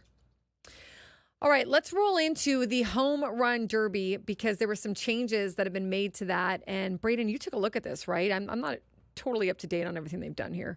Yeah, they announced this last night, but home run derby is going to be a little bit different. I'll get through the new rules, and then we can discuss what format we like the best. Either the OG format or the last format with the time, or now this new format. So, starting in 2024 with the home run derby, you're going to see a little bit of some changes on the way that they do things. The hitter will now see a max of 40 pitches during their timed round. So they're still going to stick with the timing, and the times we'll get to the times of each round in just a bit. But what players were complaining about is the fact that the home run derby has gotten so exhausting that some participants have talked about how exhausting the event has become and have privately fretted about what they perceive to be a heightened risk for injury because of the accelerated pace, which is not typical for hitters taking batting practice. So instead of trying to get off as many swings as possible in the allotment of time, they are now going to give you only 40 pitches as part of the 3-minute round. So you have 3 minutes to hit as many home runs as possible. You also only have 40 rocks that you could potentially hit and 1 timeout. So cutting down a little bit then. Right. So instead of having like 2 big carts of baseballs and just taking all these pitches, but also trying to get off as many hits as possible in the allotment of time to try to rack up your home runs, you only get 40 pitches. So essentially, nobody can hit more than 40 home runs in a round. They compare it to like the NBA 3-point contest. Okay. Right? There's a maximum number of basketballs and there's a time, so you're still trying to get it done in time, but like you're not sitting there shooting a bunch of shots until you make the 5 at your spot. Right. So I don't mind that per se because it's starting to take away from like the home runs. They're just freely swinging. It is so interesting to hear players talk about, and managers, coaches, how doing the home run derby can completely mess up your swing because you start like selling out your swing, trying to win this competition, and then it just kind of messes you up. It can mess you up for the second half of the season or take you a little bit to get back on track. And injury, that's a big deal. Like you don't want the home run derby to cause an injury for you and then go back to your team for the second half and have to deal with that. So, okay, trying to get to that a little bit then, trying to address that a little bit, it sounds like. Hitters will have 3 minutes in each of the first 2 rounds and 2 minutes in the championship round. The bonus time for each hitter will no longer be clocked. So if you reach the bonus of the distance home runs, right, you will then it would then be like the original home run derby where you get outs. So you only have 3 outs. So it will be, instead, hitter will continue until he's made 3 outs, which obviously is any swing that generates a result other than a home run. So if you get the 2 425-foot home run bonuses, instead of getting an extra 2 minutes where the guys are just exhausting themselves, it's you keep swinging until you make 3 outs. I don't mind that. I don't mind that either. It's kind of a hybrid. Yeah, it kind of marries the two of them together. I'm not sure what's the reason for that. Do you think I just don't cutting down? Well, I think it's cutting down on the time. I think it's cutting down on how the fast pace of the home run derby, like trying to try to get as many swings in the final minute as possible. Right. Where you have if you hit 2 balls 425, then you can kind of slowly go about your business and calmly and take pitches and extend it. But it's not like the old home run derby where you got 10 outs and people were out there for like hours. Yes. Hours. Yes, just kind of, and it did get kind of old after a while. It got kind of a little bit stale, so this is going to move a little faster. Where like the time is up pace, but then you're like, oh, we don't want it that up pace. We want to slow it down a little bit. First round, I like this one too. Will no longer be head to head. Instead, the top 4 first round scores from the 8 hitters will advance to the semifinal bracket with ties broken by the longest home run in the first round. Okay. So instead of the bracket play where you're like going against one other person in the first round, and then like, the other person hits 5 home runs, so I only have to hit 6 now, and then I'm done. Now all 8 are going against each other, and the top 4 home run hitters. Oh, I like that. Advance the bracket play. I like that because I like that it levels too. the playing field really. Like it's just right. The top goes instead of just the person against you. Right. So like if you're like you could have the top 2 guys going in the first round. Mm-hmm. Right? Like Adley Rutschman goes up there and hits 25 bombs, and then Julio Rodriguez hits 26 bombs, and then everybody else, the one to win was like 15. It's like, well, I hit 25. I should be. This is it's not like it's like a real seeding thing. Correct. Right. So those are the new rules. So here's what the competition flow is like. Just to kind of recap, in the first round, 8 hitters will go up there and swing. Again, you have 3 minutes to hit, and then you'll have an untimed bonus round if you hit 2 balls over 425. Those home runs would get you to the bonus of untimed and then 3 outs. You get 3 outs essentially. Top 4 of those hitters advance. Tie is broken by the longest home run in the first round. Okay. Bracket style in the semifinals. So whoever hits the most home runs will play the 4th best. 3rd will play 2nd based on first round home run totals. And then the final, the top 2 will face off. In terms of rules, 3-minute round, 40 pitches, 1 timeout in round 1. 3 bonus outs. Every swing is a home run or an out. A 425-foot home run in the bonus period earns a 4th bonus out. In the finals, you only get a 2-minute round. You get 27 pitches, 1 timeout. Same bonus rules apply. It's a lot of complication in my mind for, I think, a little bit of improvement, but I like the improvement, so I think it seems fine, right? Like it seems like it sort of is like a hybrid of some of the rules that weren't working and some of the stuff that maybe they could have improved on, maybe make it a little bit more spicy, but also level that playing field without going head to head. I like the longest home run. Do you like that they break the tie with that?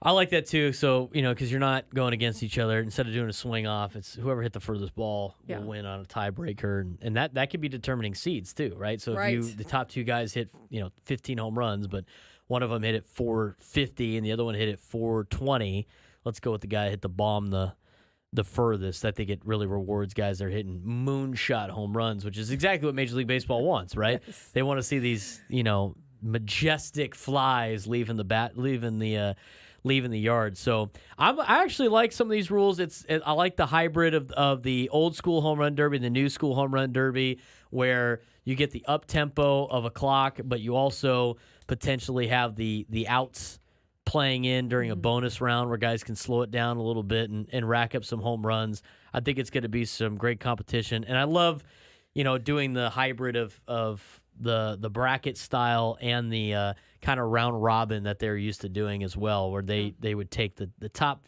They used to take like the top 4 and then they take the top 2 and whatever, but now they're going to go bracket play after the top 4 advance. I like that as well.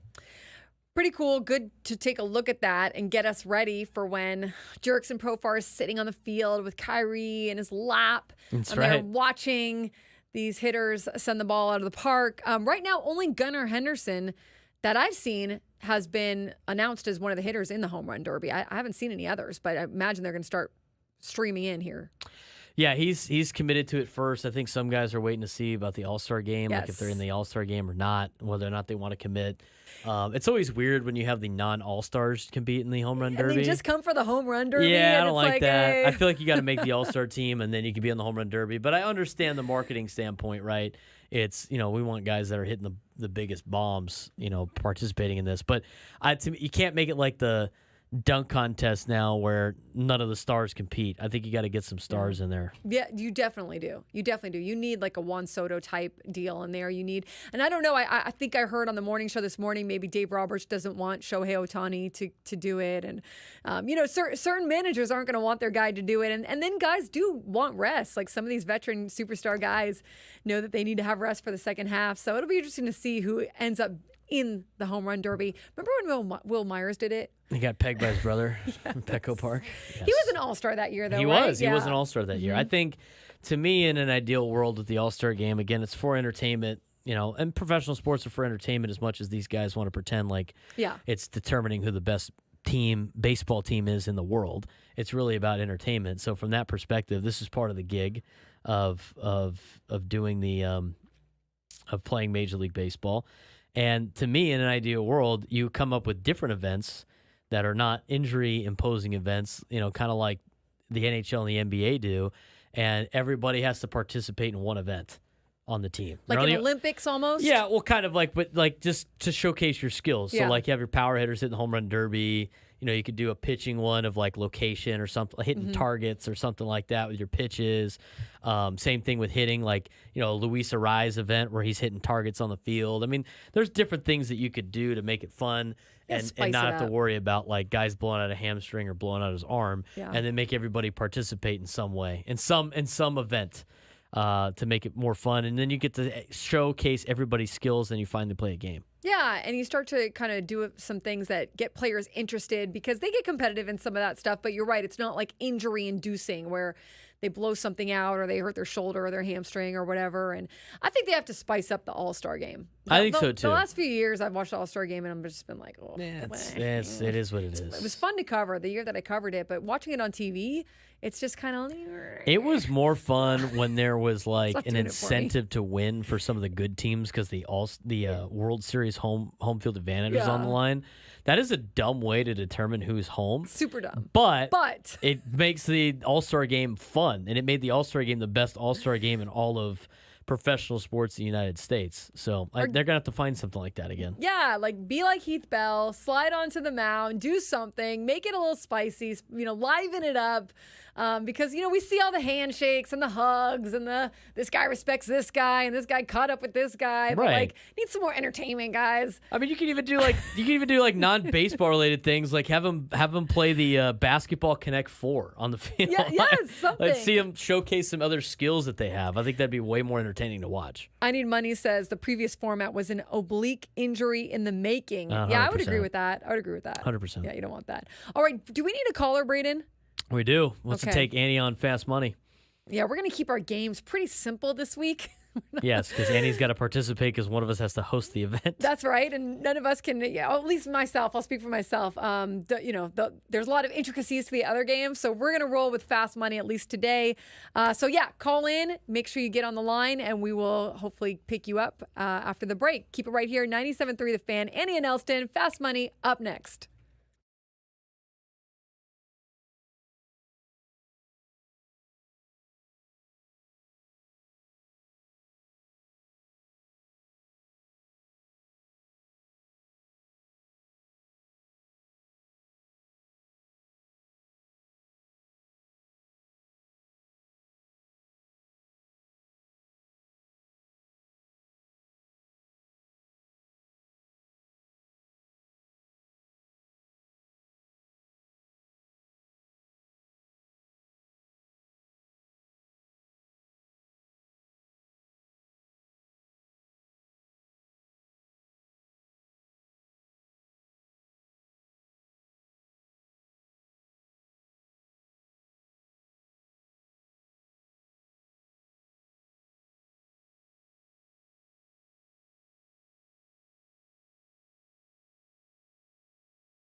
12:39 on 97.3 The Fan. Annie and Elsten joining you on this beautiful Monday in San Diego.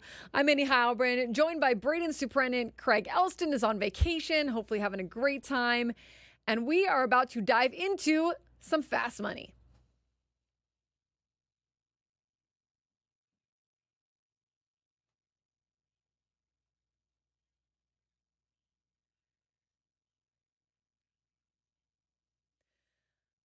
Our contestant today, Braden, I think Dustin from Santee. Dustin and Santee. Dustin, what's going on? What's going on? Hey, where are you from? You're from Santee. I just asked you that. What do you like? What are you about, Dustin? What am I about? Long life Padre and Charger fan, unfortunately. Born and raised San Diego. I'm in sales.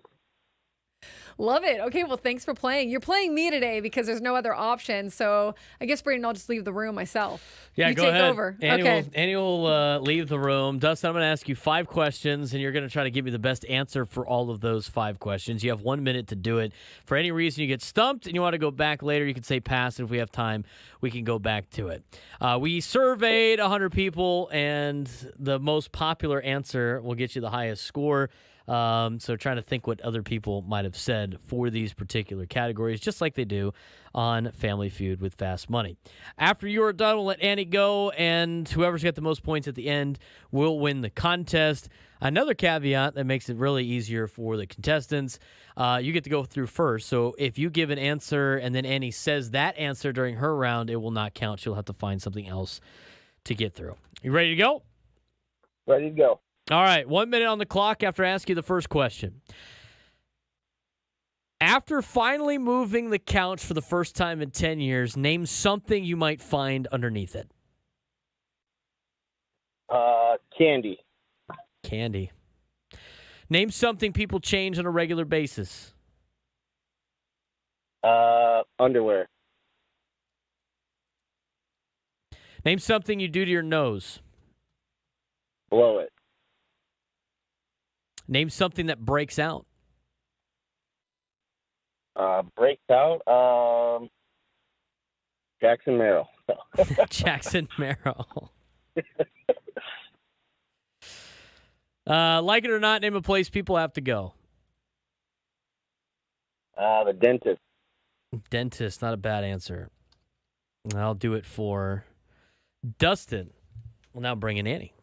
Let's see how Annie does here. To try to tally up your answers at the same time.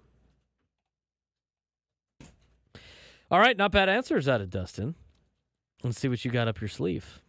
You ready to go? Do we need to keep score somehow, Braden? I'm gonna try to do that while we So go. I'm at no the help to you right now. Same time. Yeah. Give me a second. We have extra time with this one today, so Oh, wonderful. Okay. that's great. So I feel like Dustin did a great job. I did. He did Okay. do a good job. So I think it's gonna come down to the wire because he did get a couple of good answers mixed in there. So we'll see what you can come up with. Question number 1. Okay. Minute starts now. After finally moving a couch for the first time in 10 years, name something you might find underneath it. Dust bunnies. Dust. Sounds good. Name something people change on a regular basis. Socks. Something people... Oh, like underwear, undergarments. We're going to count all clothes as the same. Oh, all clothes are the same. Batteries. Batteries. Name something you do to your nose. Scratch it. Scratch. Sure. Name something that breaks out. Breaks out. Yep. Your face. Face. And the last question for you. Like it or not, name a place people have to go. Like it or not, name a place people... The dentist's office. The doctor's... Does doctors count? Doctor, dentist count is the same. People have to go into a funeral. Into a funeral. Into the ground, dead. People Dead? have to go dead All at debt. some point. The debt that all men pay. Yes. Okay, we'll say dead, I guess. There's other answers that you're going to hear and just going to be like, I can't believe I didn't say that. Dead. The debt that all I men went pay. from doctor and dentist to dead. Death. Everybody's got to die. Well, thanks, Annie. I'm killing the mood on a Monday. All right, let's get to the answers. As I try to total it at the same time, let me Let's see if I can tally this real quick. But Braden's having to do a lot right here. it's a lot of moving parts to this show that And you this don't is realize. the easy game. Yeah, this is exactly. Let's start with the answers. Okay, number one question was, after finally moving the couch for the first time in 10 years, name something you might find underneath it. Dustin said candy. Ooh. We'll give you 7 points for food. Heck yeah. 7-0 in favor of Dustin. Annie said dust bunnies. That is correct. We'll go with dust. 25 points for Annie, so it's 25-7 as of right now. Question number 2. Name something people change on a regular basis. Dustin said underwear. We're going to count that as clothes. Yeah. 85 points for Dustin on a big one right there. Annie said batteries. Nobody said batteries. Come on. Nobody said batteries. Jeez, That's a Louise. big start for Dustin here to get back into this game and now take the lead. Dustin leads at 92-25.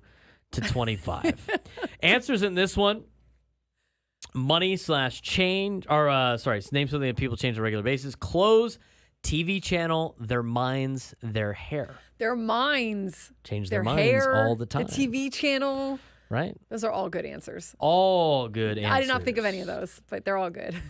They start thinking out of the box sometimes, and Yeah. you're like, oh, that makes a lot of sense. Why didn't I think of that? Question number 3.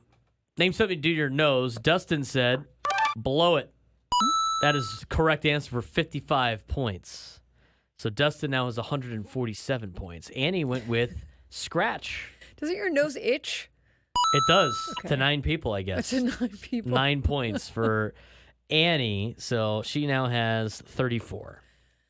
Oh, Dustin, I think you're winning this one, but let's keep going. You never know. 147-34. Well, here's where you might be able to get back in a swing of things here. Name something that breaks out.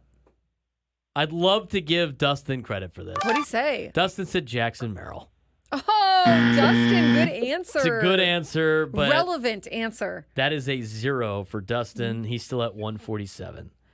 Annie went with Your face. Face/skin blemish.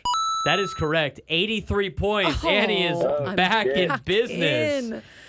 83 puts her at 117. What's Dustin at? Dustin's at 147. Ooh, I don't know about this last answer. I don't think your last answer is going to work out too much. You might be dead in the water. Last question for you. Name a place people are, like it or not, name a place people have to go. Dustin said the dentist.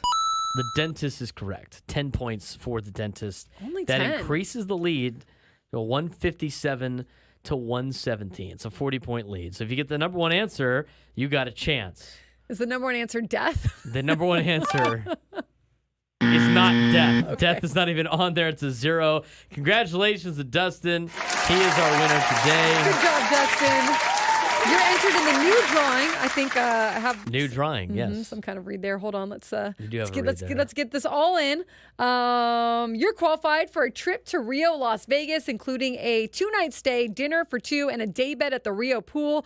The Rio Las Vegas is back. New ownership, newly remodeled rooms, 4 sparkling new pools, and a brand new food hall, all ready for you now and your next Vegas escape. Beyond the expected, beyond the strip, beyond your wildest dreams. Rio Las Vegas, the rhythm of Vegas. Book now at riolasvegas.com. That is what you're entered for, Dustin. You made it. Well done. Dustin's on hold for the remainder of the segment. Good job, Dustin. Excellent I like work. the Jackson Merrill. I like that, he could use like a relevant answer that no one else was going to have and still kick my butt. That was a great answer. What was the last category, Braden? I'll go through them Okay. here. After finally moving the couch for the first time in 10 years, name something you might find underneath it. Number 1 answer was money and change. Number 2 was dust. Number 3 was food. 4 was toys. Remote was 5. And clothes/shoes was the 6th answer. Name something people change on a regular basis. Number 1 answer was clothes, followed by TV channel, their minds, and hair. Name something you do to your nose. One side in the chat said you pick it, but that's not on the answer. I thought that'd be number 1. That was the number 2 answer. Okay. Sorry. Blow, pick, scratch/rub, wipe, and pierce. Pierce. Okay. It's a good one. Yeah. Name something that breaks out. Face/skin blemish, 83 points. A convict breaking out. This is true. It's 11 points. A pet or animal, 3 points. And a flu or epidemic. Yeah, well, 2 we've seen points. that. Okay. Yes. Like it or not, name a place people have to go. Number one answer, bathroom. Bathroom. Just as you said it this last time, it finally clicked in my head. Bathroom. If you would have got bathroom, you would have won. Dang it. It's the little things, right? Instead- Take care of the little things. instead of death. That one play. Instead of death. She said death. So bathroom was number 1, which makes perfect sense. 2 was work. Mm-hmm. 3 was hospital, dentist. 4, grocery store. 5, court/jury duty. And 6 was the DMV. Okay, all of those are really good answers. And all places you don't want to go for the most part. No, or being dead, I guess. Or being dead. The debt that all Being men in the pay. ground. I can't believe that's exactly something people have to go to that they don't necessarily want to go to. In the ground. Just immediately into the ground. That's amazing. Well, Good we gave it our stuff. best shot. Yep. We'll try it again tomorrow. Braden, What's that other game that we have that Craig just added? Everybody knows. That's a good one. Yeah, we maybe try that one tomorrow. That's 10 Just change it get up 10 a little questions. bit. You read it off the card. Right. I like that idea.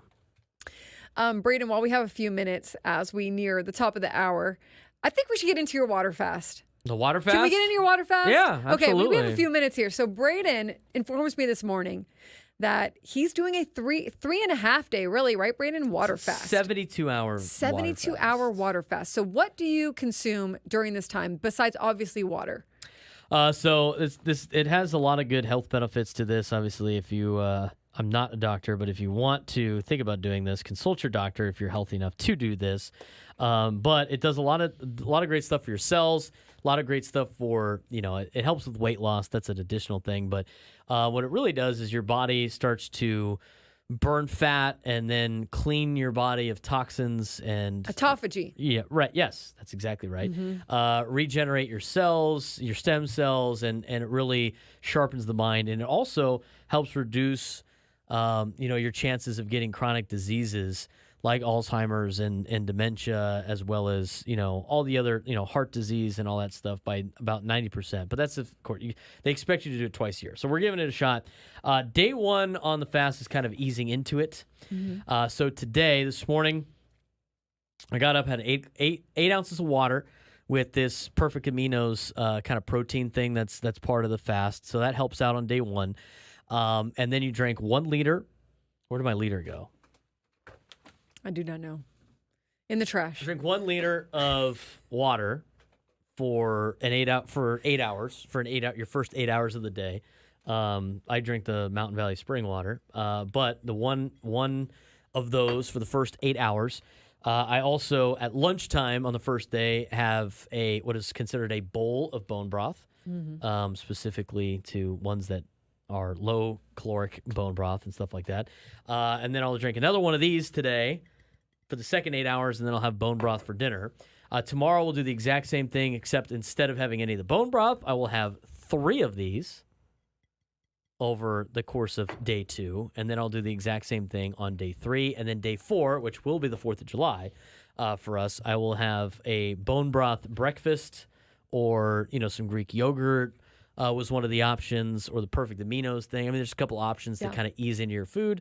And then after 12 o'clock, you can eat whatever you want. But it does a lot of great health benefits, helps clean toxins out of your body. So I will be partaking in the water fast for the next 3 days. I'm going to keep you guys updated on how I'm feeling and everything like that. Yeah, we'll be checking in with you to see, what's your energy like? Are you zoning out? What's the whole deal like? You've been fine today, though. I mean, you've only gone now, what? It's 12 hours or something. I mean, they consider starting Still pretty good. Yeah. Starting it after your last meal from Yeah. yesterday. So I've already been fasting, I guess, but I don't feel hungry at all. Just because I've been drinking all this water and the bone broth. And you can have coffee. You can have 1 cup of coffee a day as long as there's no cream in it or sugar. So black coffee. But it's going to be it's great to help the body out. If you want more information on that, Gary Brecka does it, and he breaks down everything that your body is going through during the certain hours of the day. But it's a great reset for your body. Brutus fan in the chat says, as I eat Gaglione Brothers. Yeah, that's right. I mean, I'd love to have Gaglione Brothers right now, or a burrito or something like that. But and again, you only do it for a couple of days. You don't want to be doing it for a long period of time. They recommend doing it twice a year, so it's not like I'm going to be doing this every couple of weeks, because that's obviously not healthy for you too. But definitely is going to do a lot of things. I'm curious to see how I feel, because they say it's going to make you sharper the next day. You're going to be, firing all cylinder. You're going to feel great. So we'll see how it goes. But again, everybody to each their own. So I'm doing it with my sister, my dad, and my mom are all partaking in this. I know people have done it who talk about the high you get. You get a high from doing this fast, and you do. I think you get like sharper and all that stuff. But we'll see. We'll see if Braden comes in here sharper or not. Right. I am putting salt in my water, a little bit of Baja Gold salt, little electrolytes in it to keep me functioning. All right, one more hour to go on Annie and Elsten. Keep it right here. We'll reset everything when we come back. 97.3 The Fan.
Final hour of the Annie and Elsten show on a Monday, a holiday week.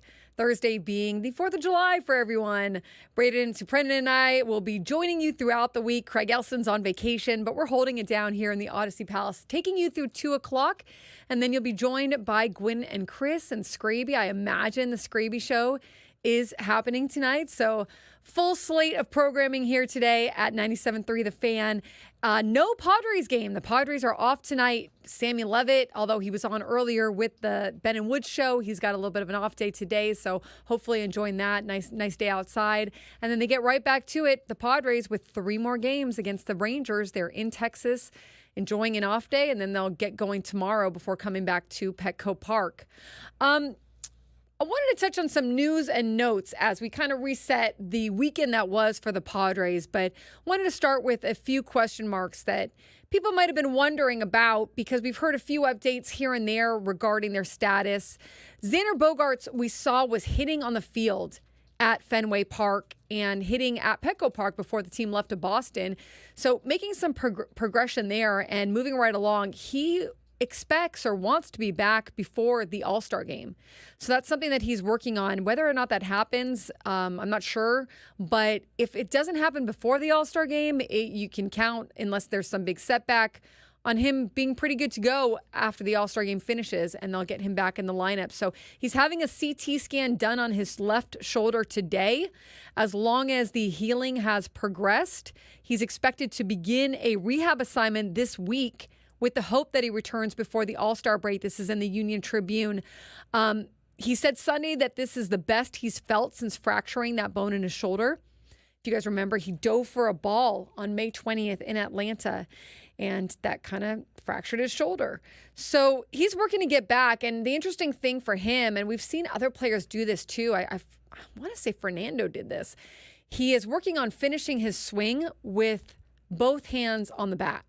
So instead of letting go with one hand and letting his shoulder fly open, he's going to hold on to the bat with both hands, and that will be his follow-through. So he said to the UT he doesn't really like how the two-handed follow-through feels, especially on swings at pitches over the outer half of the plate. But he intends to employ it for the time being, as it will alleviate stress on his shoulder and help him get back on the field sooner. So Braden, I imagine it's going to be a little bit of an adjustment. Get used to that, right, in terms of the finish of your swing and keeping your hands on the bat. But if he sees a little bit of success with it, I think it'll progress pretty quickly for him. I think so, too. I mean, we saw that with Fernando. He was able to turn that thing around pretty quickly. And, you know, we still see Fernando every once in a while finish with one arm on the bat. But he for the most part, he is swinging with 2 hands on the bat all the way through his swing. So, looking forward to seeing Xander back, and hopefully this is rest up the other parts of his body that were kind of banged up too for a while. Yeah, I hope that this was a good little break for him. You know, maybe Xander gets to mentally reset, did not start the season the way he wanted to. Now watching the team have some success in the last 10 games or so. He's always been around that dugout, being the first to high five guys. And we saw maybe you guys saw this picture of him embracing Manny at Petco Park when Manny hit a big home run after Jerks and Profar, and that whole little brouhaha happened on the field with their catcher. So, Profar was hit by the pitch, Manny hit the home run, rounded the bases, and came in the dugout and was embraced by Xander Bogaerts. So you got to imagine he's ready to get back out there. I think it was really big for him to go to Boston. He really wanted to be playing in Boston for that reunion, but it didn't happen. But, got to kind of a blessing in disguise, I think, because he got to enjoy the stadium, enjoy the games from the dugout, catch up with everyone, and wasn't playing. So I think it ended up working out for him. Luis Campusano, who's been out since June 22nd with what the Padres termed left thumb soreness. He did drills on the field Sunday morning. He's eligible to come off the injured list Tuesday, but he's going to do a rehab assignment at Low A Lake Elsinore. So he's going to serve as the DH for the Storm on Monday. He's going to catch Tuesday and Wednesday, and then he's expected to be activated off the IL on Friday when the Padres return to Petco Park. So Kyle Higashioka been having a stellar June.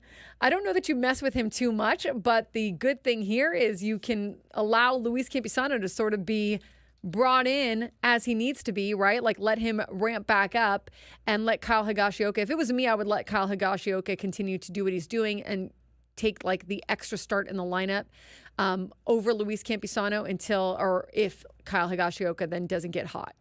Would you agree? Yeah, he's playing good ball right now. You gotta keep playing the hot hand and let him continue to rake at the plate and take advantage of that, especially when you got a guy like Campisano coming back off the injured list that has to get back into the swing of things at the major league level. So you got to play the hot hand, and unless the guy coming off the bench is a perennial all-star coming off the bench, you gotta play the hot hand in front. Yeah, I agree. Dennis Lin had a story in The Athletic today talking about Fernando Tatis Jr. could miss much of the second half. Dennis talked to a doctor, was not the same doctor that treats Fernando Tatis Jr., but commented on how a late July comeback would be optimistic. I don't think that this was really in the cards for Fernando. And again, it really depends on how Fernando's body heals. Like, he's got a stress fracture that could turn into, a stress reaction that could turn into a fracture if they don't take care of it. And what happens with these is you've got to allow, once it feels better, once your symptoms start to feel better, you've got to allow weeks to heal after that, where you're just letting the bone heal and you're not putting any stress on it to cause any further damage. So even when he starts to feel a little bit better, they've got to be a little bit cautious with him and let that ride a little longer to allow and make sure that this bone is healed, because it's really something that baseball players really don't get a whole lot. It's a little bit of a rare injury for him to get, and it doesn't really show up the way that a fracture would show up. So you've got to give the amount of time that it takes just to be sure that you've healed it. Otherwise, you're going to send him back out in the field too early, and he could then fracture it, and now he's gone for the rest of the season. So depending on how he responds and how quickly his symptoms start getting better, I think they'll start to maybe push some things on the field. But for right now, I would expect that he's out at least July. It's in his femur, right? Yes. He's got a stress fracture in his femur. He's going to stress reaction in his femur. reaction in his femur.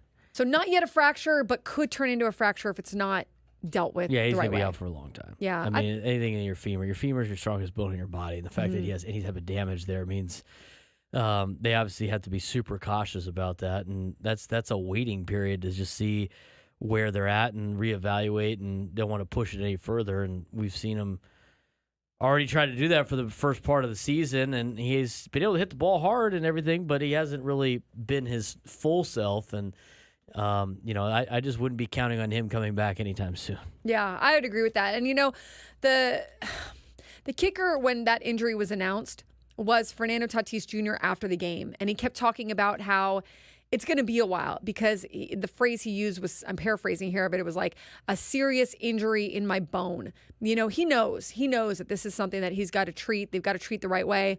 The good thing about it is once it's healed, it won't cause him any more problems, but you just have to make sure it's completely healed. But once it gets to that point, it's not something that's going to recur, It's not a recurring thing. Right. It's healed. And done. Yeah, exactly. Yeah, you just have to make sure that it heals correctly. So I think he knows that. I think he knows that he's out for a little bit, and hopefully he's back, before the end of the season, obviously, but I wouldn't expect a July return unless his body is ahead of schedule. Superhuman. Yeah, which I know you say he heals fast or whatever. But I know. I just just be cautious with it. I mean, it's not like they're in desperate times right now. They can afford to just keep playing with what they got and wait for him to be healthy, because a healthy Fernando is way better than a non-healthy Fernando. Braden, are we on YouTube? My mom is freaking out. We should be. Yes. She thinks that maybe she can't find today's show. All right. Mom, I'm okay. Everything's fine. All right. Sometimes she puts on the show from the day before. Oh, really? Or last week, and she thinks it's today's show. And she's like, why aren't you there or whatever? I'm like, no, I'm here. Okay. Yu Darvish, another one that is expected to come back sooner rather than later. He has not pitched since May 26th. He's been dealing with, I'm sorry, that's Joe Musgrove. Joe Musgrove hasn't pitched since May 26th, dealing with his own elbow injury. Yu Darvish has resumed playing catch, but again, he is going to be kind of cautiously worked around as well, because Yu Darvish is 37 years old. Make sure I got that right. Yeah, I think he is. Yeah, 37 years old. He'll be 38 on August 16th. He's already been on the injured list twice to start the season. So although it's a good sign that he's throwing and he's kind of working back from that elbow inflammation, and he apparently had 2 sets of tests done, and they both came back clean. So good sign for you, Darvish, right? Like no structural damage in his elbow. But if you are going to want to get to where you want to go, which is the playoffs and deep into a World Series run, you've got to make sure that he's good for that portion, right? So I think that they'll be a little bit cautious and they can work with those off days. And then Joe Musgrove also hasn't pitched since May 26th. He's got a bone spur, a bone bruise in his elbow. He was moved to the 60-day injured list on Friday, which really doesn't mean much of anything. He wasn't going to come back anyways before August.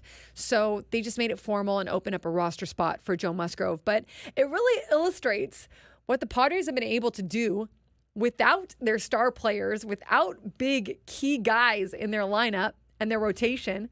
They've been able to get it done, but you wonder, don't you, Braden? Like, is this a house of cards? Like, is there going to be one that just kind of puts them over the edge? Yeah, they're everything's kind of working for them right now, which is good because they're staying in the race and actually separating themselves and kind of building a lead right now. So, when one of the cards potentially falls, it's not a catastrophic fall for the San Diego Padres, but they are playing with fire right now with some of the pieces that have been performing for the Padres and whether or not they can continue the process throughout the second half. And that's including guys having career years. It's including, rookies that are playing at the major league level for the first time. It's including guys that are in a rotation at the major league level for the first time from start to finish. So a lot of factors that are really going the Padres' way right now, while their superstars are in the injury tent. And so for the Padres to be able to continue to have this success, they're going to have a lot of these guys that are playing above what they're expected to do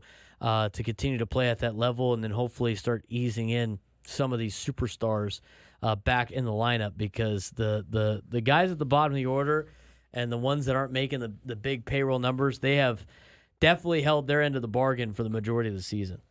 Absolutely agree. Absolutely agree. And they've hit a little bit of magic with some of these guys. Could it continue for the whole season?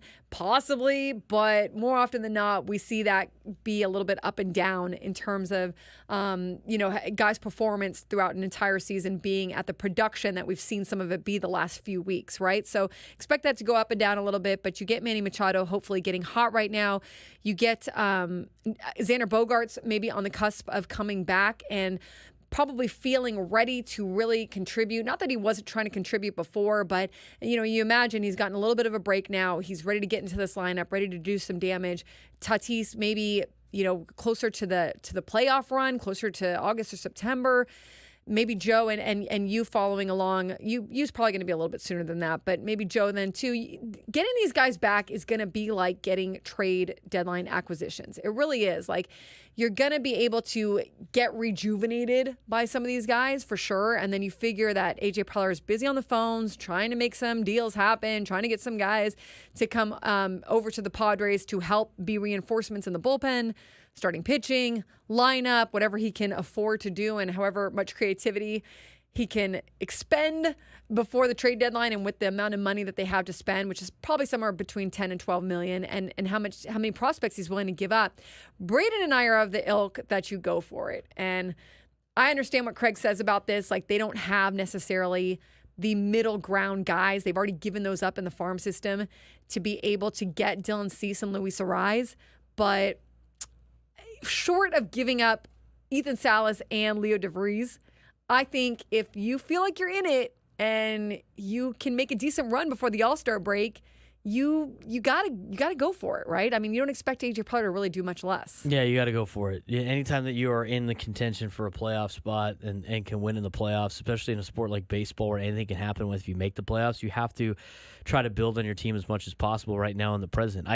There's been so many ways now, and we've seen from teams that just keep trying to play for the future all the time, like this perfect world is going to show up in the future where everybody is healthy and everybody's playing at the right spot and everybody's just, putting together this great season, and we're just going to keep saving up for that time.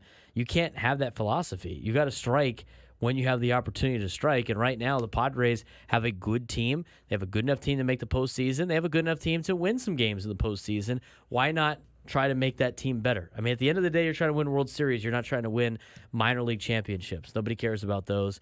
And as much as we want to plan for the future, I think planning for the future is hanging on to Salas and DeVries, and everybody else is on the table, because we could talk about how all these guys are expected to be good, but from every account that follows the Padres, what the Padres say about their prospects, they're all the greatest player ever. And we've known that they're not all the greatest player ever. We'll see what James Woods has tonight for the Nationals, but there's been a lot of players that have been sent off for stars in the past, even at trade deadline, that just never amounted to anything at the major league level against the Padres. And I think you got to continue to strike while the iron's hot and try to make your major league club the best as you possibly can every year. Completely agree. Oh, when we come back, we're going to take a look at some contrasting numbers for the Padres, as well as some unlikely success pieces for them that maybe we weren't sure were going to happen at the beginning of the season. Keep it right here. Annie and Elsten, 97.3 The Fan.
Little Blink 182 on this Monday afternoon as we roll through Annie and Elsten.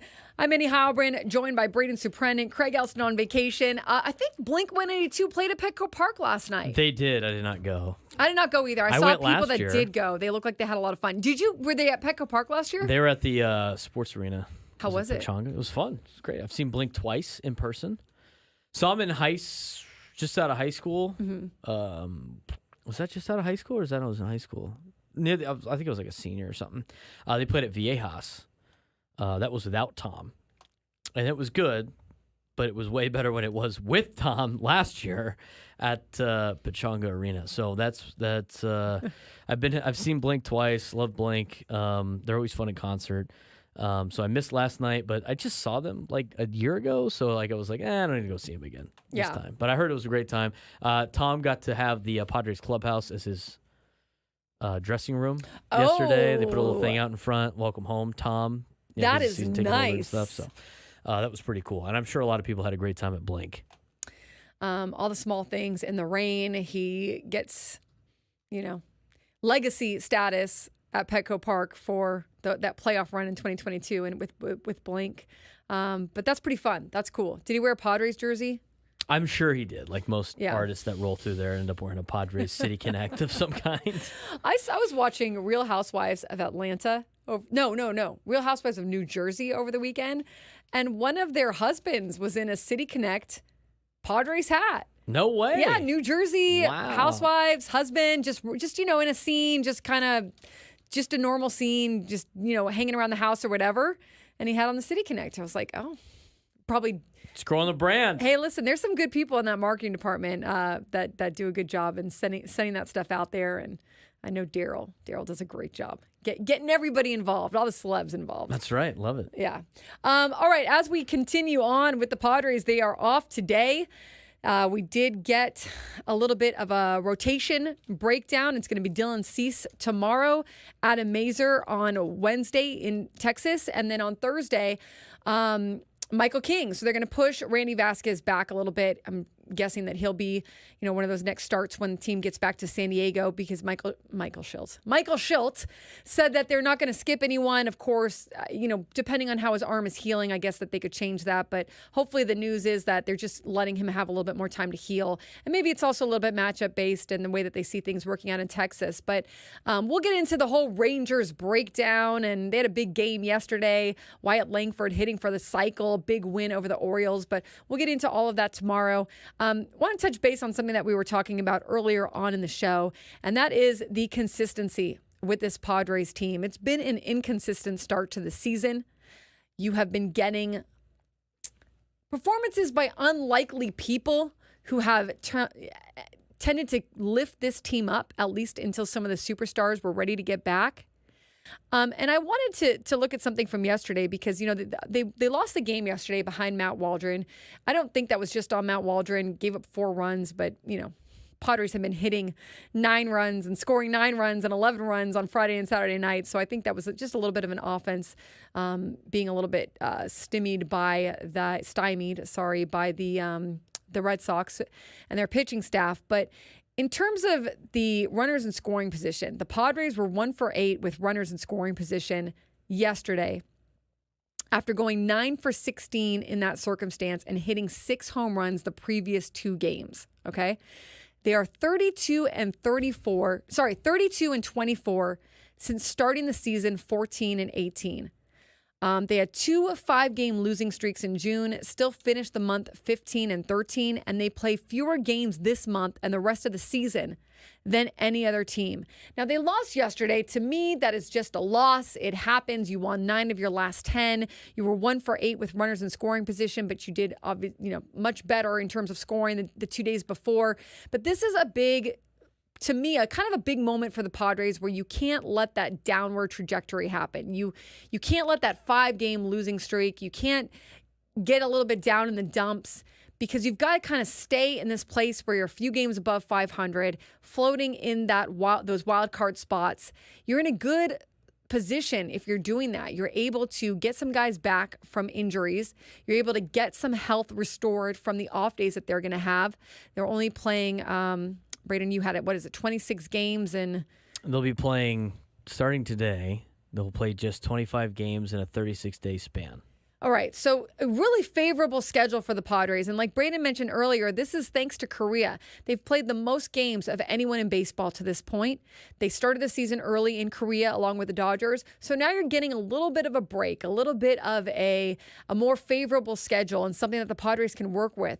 So you don't want yesterday's game to snowball and take you into the Rangers series and you lose the Rangers series or you get swept by the Rangers. Go into Texas, win at least the series, take 2 out of 3, and just keep yourself above water, floating in that above 500 mark, even, by a few games or so, because you're going to keep yourself in the race.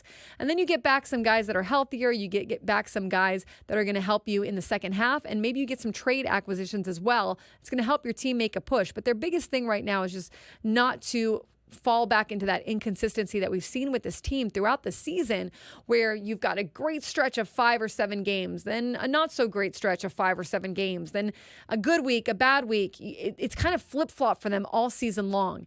And while they are playing better, and I think that Manny Machado said it best earlier, he said they are just finding a different gear. They're finding a new level to play at.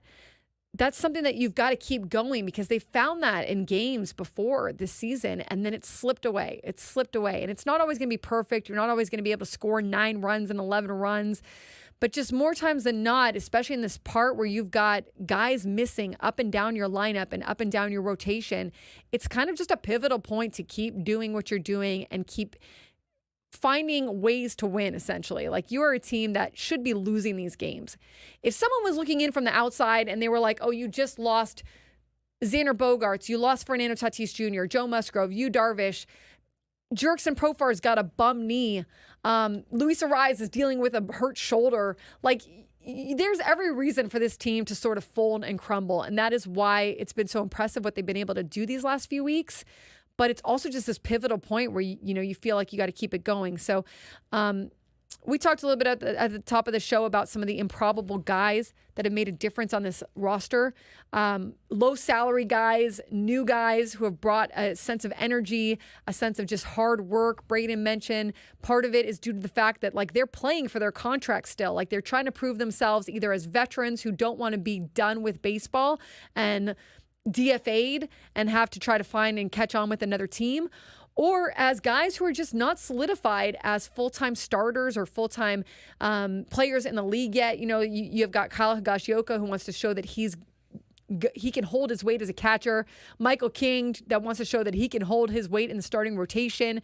You've got Jackson Merrill, who is proving himself as a rookie. Luis Ariz, who continues to set himself apart in this league and brings a whole new approach to this team. Jurickson Profar, chip on his shoulder, signing the $1 million contract, being left for dead last year out of baseball. Guys like Donovan Solano, who just bring a workhorse mentality to the team. Braden, for me, that's really been the difference in this team, at least over the last 2 weeks.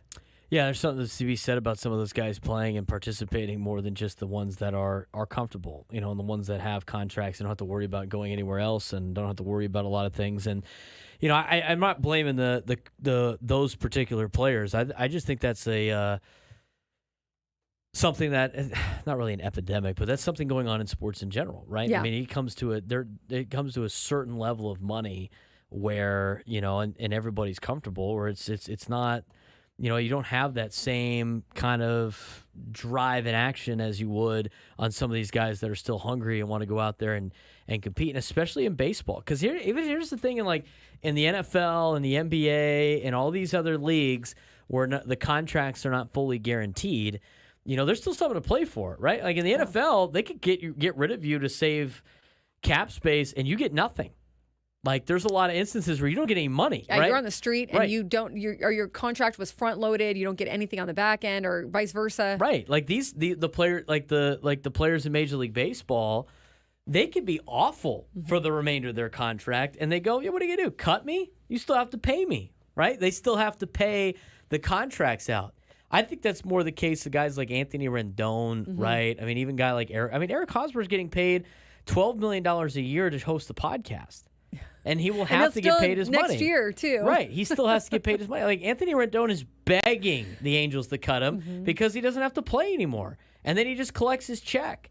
In the NFL, you can't do that. It's not fully guaranteed. These guys are still playing to earn the money that is expected on their contract. It's almost like it's incentive ridden. And even then, even if they do a good job, teams might just cut them loose because they don't want to pay him anymore. And then they still don't get the money. So I don't think it needs to be as drastic as the NFL because that's, they don't have a good union like Major League Baseball does. But I think there's something to be said about some of these guys being comfortable, and it's not just the Padres' problem; it's an everybody's problem. It's so true. I'm very close with a former NFL player, and he fights me on this a little bit. He fights me on this and says, no, there's still a desire to win. I don't disagree that there's a desire to win, but when you know that you have generational wealth that you have no matter what, it is part of you now, no matter what, your brain flips a tiny little switch. And I don't think it's that you don't work as hard. I don't think it's that you quit on a team. Some guys might. I don't see that with the Padres. But sometimes there's just this little switch that flips, and that's in any sport, where you don't have the worries that you used to have. You don't have the sense of urgency sometimes that you used to have. Life is pretty darn good, okay? And you still want to win. You still want your team to win, but there's just a different mentality. This is not just in baseball. This is any sport across the board. It's a different thing that shifts in your mind when you know that you have either a long-term contract or money that is getting deposited into your account. Think about it related to yourself. Like, if you have a job that's ever given you a contract, you breathe a sigh of relief a little bit. If it's like a real contract, I mean, not just like kind of a contract that's like, both sides are kind of BSing it, but you breathe a little, you're like, okay, I can relax into this job. I know that I'm going to be here a little while. I know that if I struggle a little bit, I can give myself a little time to get back on track, versus a guy that's like, I am day to freaking day, and any minute now I can be fired or without a job or left, for national pundits to say that I'm no good or whatever. So it's just sometimes a different mentality. And I think when you marry the two of them, when you marry kind of almost like the calm, not relaxed, it's not the right word, but maybe like a vet that's been through a lot of stuff, has seen a lot of baseball, approaches the game with a perception that is like, hey, this isn't the end of the world, or this is. Sometimes you hear jerks and Profar say that, like, we got to get going, So some vet mentality and perspective, but then the hunger from some of these guys that just really want to win and really want to prove themselves. You can get a really nice roster constructed that way, and we really see that, don't we, Braden, with a lot of teams around the league? Yeah, there's a lot of players that want to win, and the money, they don't even care about the money, right? Those are the players that you'd love to give those big contracts to. That are so good, but they don't even care about the money. They want to go out there and win. I mean, but it goes to there's a lot of athletes out there in professional sports that are really good at this skill that don't necessarily love this skill, but it's a way to make money. I mean, that's true. You know what? And that's fine. Some people don't love football. I met so many NFL players that don't like football, but they were good at it. It was a way to provide for their family, but they hate going out there and getting hit. There's a lot of guys like that in baseball, right? They don't like the sport. Maybe they think the sport's not too long, it's boring, whatever. But you know what? $20 million sounds good. I mean, there's a lot of jobs out there that people don't like, but it pays them $20 million a year to do. They're going to go do it because it's and you know what it is? It's a job. These guys, it's not like they're not paying to be there because they love doing the activity so much. They're playing a child's game as a job, and it gets to a point, just like anybody doing their job, unless you have like this desirable passion for your craft and wanting to be the best at your craft. If you just view it as a job, you're going to treat it as a job. And when you have bad days at the job, I had a bad day at my job. I'm going to go do what I do, to live the things that I'm passionate about. And people will always do those kind of things regardless of the money. I mean, I think we just assume that every athlete on these teams I got to win no matter what. But I'm not necessarily convinced that's everybody's goal is to win a World Series. Let's make the playoffs. I'm not convinced that's every organization's goal. No, like, they want not. to, it'd be nice, but like they're doing whatever they need to do to get some playoff checks, right, and to get additional cash flow coming in, right. It is what it is. That they are paid professionals to do a job, and they don't necessarily have to love their job to be good. at their job. And sometimes the passion's a little bit more in the stands than it is on the field, just like we talk about with rivalries. The rivalries are in the stands. They're not on the field. Every once in a while, you get a little scuffle with the Nationals, but they're all colleagues. They all work for the same organization, which is Major League Baseball, and entertaining fans by throwing a ball and hitting a ball. That's what it is. That's what it comes down to. Or you might get guys that want to show up against the team that traded them or the team that didn't sign them. Or in that particular instance. Exactly. And there's like little chips on your shoulder, like I mentioned earlier, that you got to put on your shoulder throughout the 162 game season. There's guys like Bryce Harper and Mike Trout, and guys like Mookie Betts, right, that just want to be the greatest baseball player to ever live, and money is secondary. And there's other guys that like the paycheck. Yeah. Yeah. Like Anthony Rendon. They like the lifestyle. Yeah. Like Anthony Rendon is flat out saying he doesn't really like playing baseball, but he's collecting the check. He kills me, man. It's frustrating. He's injured right now, isn't he? Yeah. I don't think he's playing, right? So, but shocker I mean, there. it is. Yeah. It is what once you start viewing it like a job, like your own job, even though it's a little bit different and the stakes are different, it's the same relative concept. It is, and I think it's also like in your own job, you probably have some people around you, some colleagues that you like more than others. Hey, guess what? A clubhouse is a lot like that too. A locker room is a lot like that too. They don't all like each other. They don't all have to like each other. You get little kind of cliques or guys that gravitate to each other more often than other people.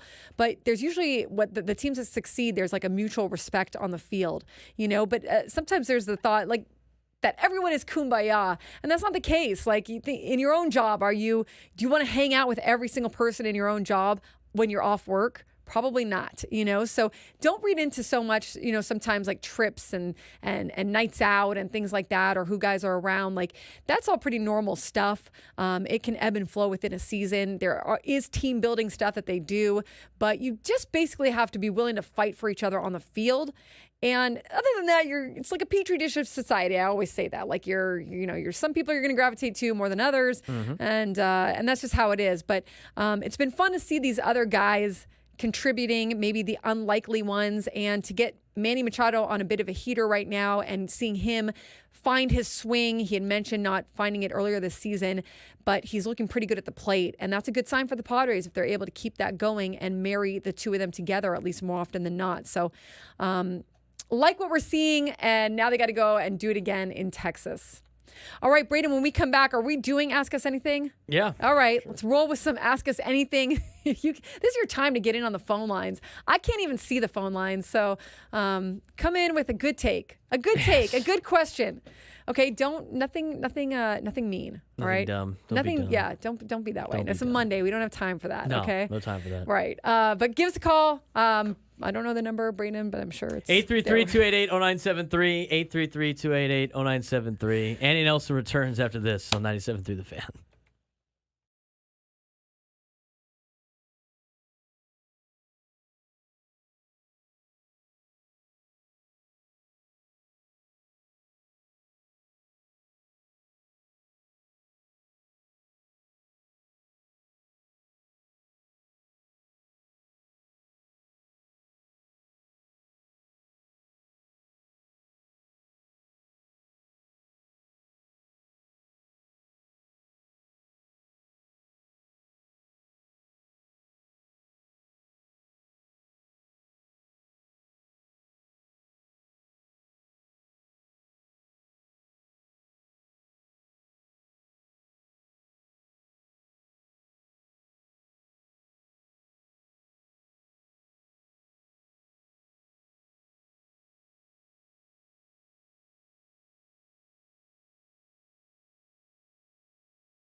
1:45 here on The Fan, 97.3 The Fan. Annie and Elsten rolling toward 2 o'clock. I'm Annie Heilbrunn, joined by Braden Surprenant. Craig Elsten is on vacation. He is in a national park somewhere. And we are rolling to 2 p.m. I just picture him like, I don't know, just like walking through a park, lots of trees, and trying to find like the Wi-Fi signal because he said that he was going to try to listen every once in a while. So like holding up his phone. He's trying to find a signal in a national park. Yeah, it's not going to happen.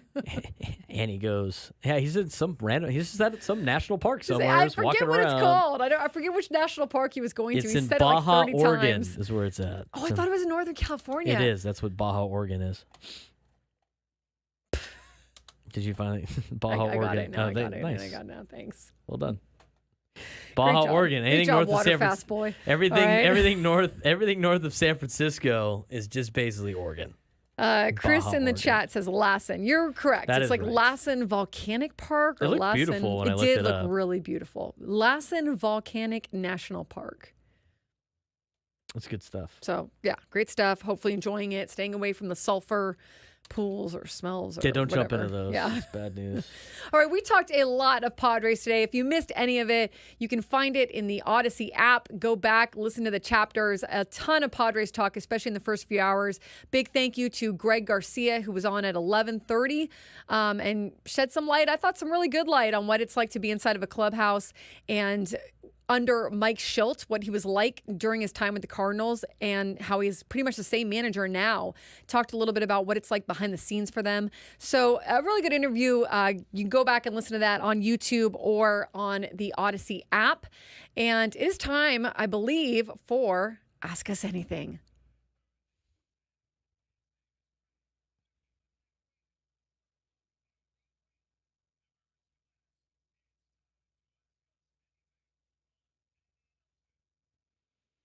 Where's that? The box.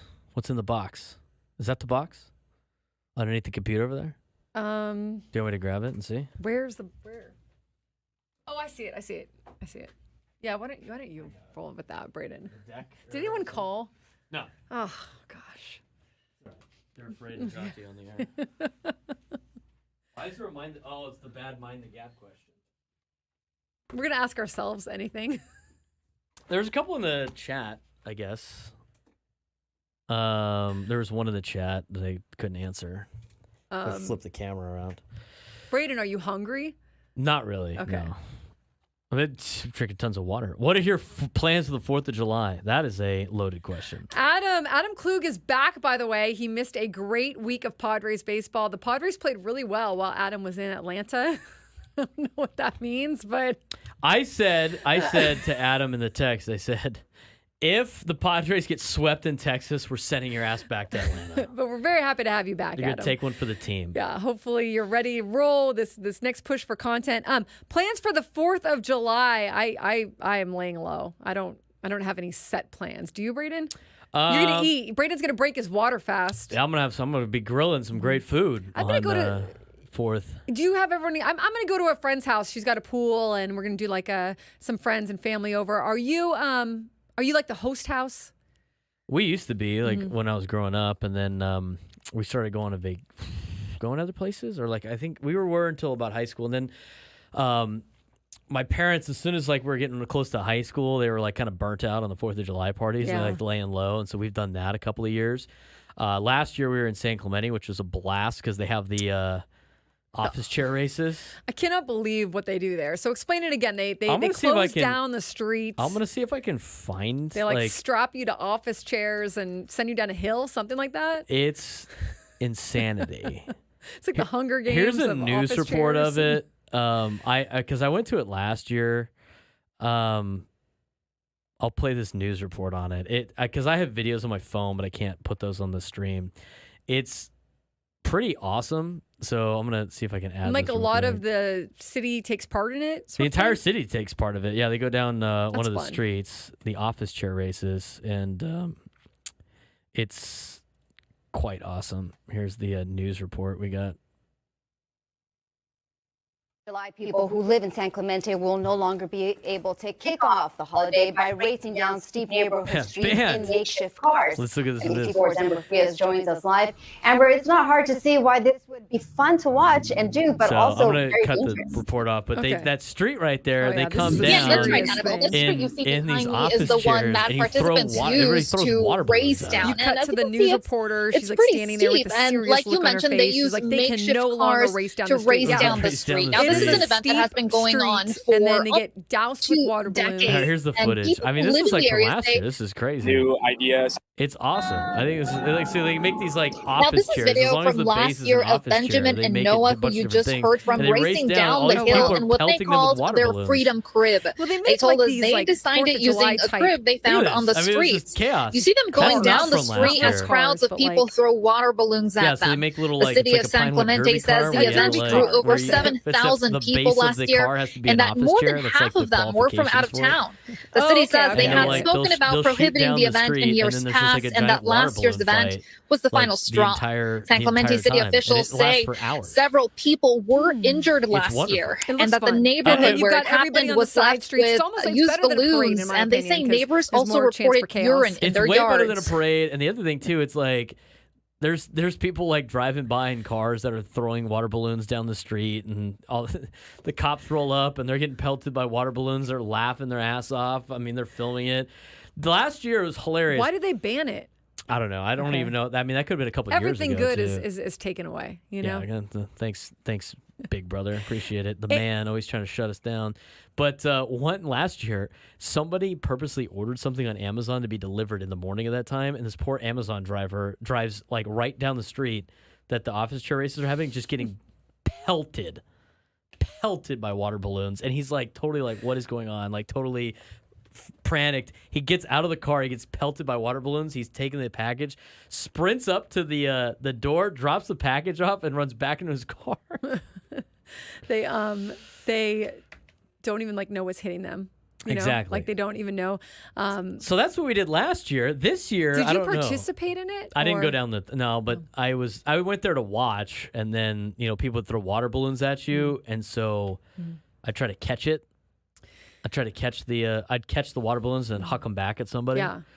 It's awesome. That's fun. That's a lot of fun. People in the chat are telling us we talked over the audio. I didn't hear any audio. No, I Sorry. cut the audio. It didn't come through our over the airwaves stream. So apologies for I that. cut the audio, Yeah. so that's why they couldn't hear it. Yeah. Or they heard it maybe in the YouTube. I don't know. All right. Anyway, that was fun. So this year, I think we're just gonna hang out and chill, and we usually do the Scripps Ranch parade. That's always fun. There's one of our family friends has a house on the parade, so we'll go meet them at their house before, do the parade, and then come back and we'll smoke something on the grill and do that. CJ in the chat says in Colorado they have this amazingly awesome fire hose fight with all the local fire departments. That is their July 4th competition. That It's sounds serious, dangerous. and fire That sounds departments come from all dangerous. over. It does. It sounds fun though too. That does. It sounds cool, but those things will get. I mean, those are like they I'll- can spray. I will The investigate. pressure in that is insane. I'll investigate the office chair races. All right, we'll get more on that for tomorrow Yeah, when we'll we've get an got to update on that ask us tomorrow. anything. All right, thanks everyone for joining us today on Annie and Elsten 97.3 The Fan. Appreciate you being with myself and Braden. Right back out with you tomorrow. Enjoy the rest of your day, everyone. See you tomorrow.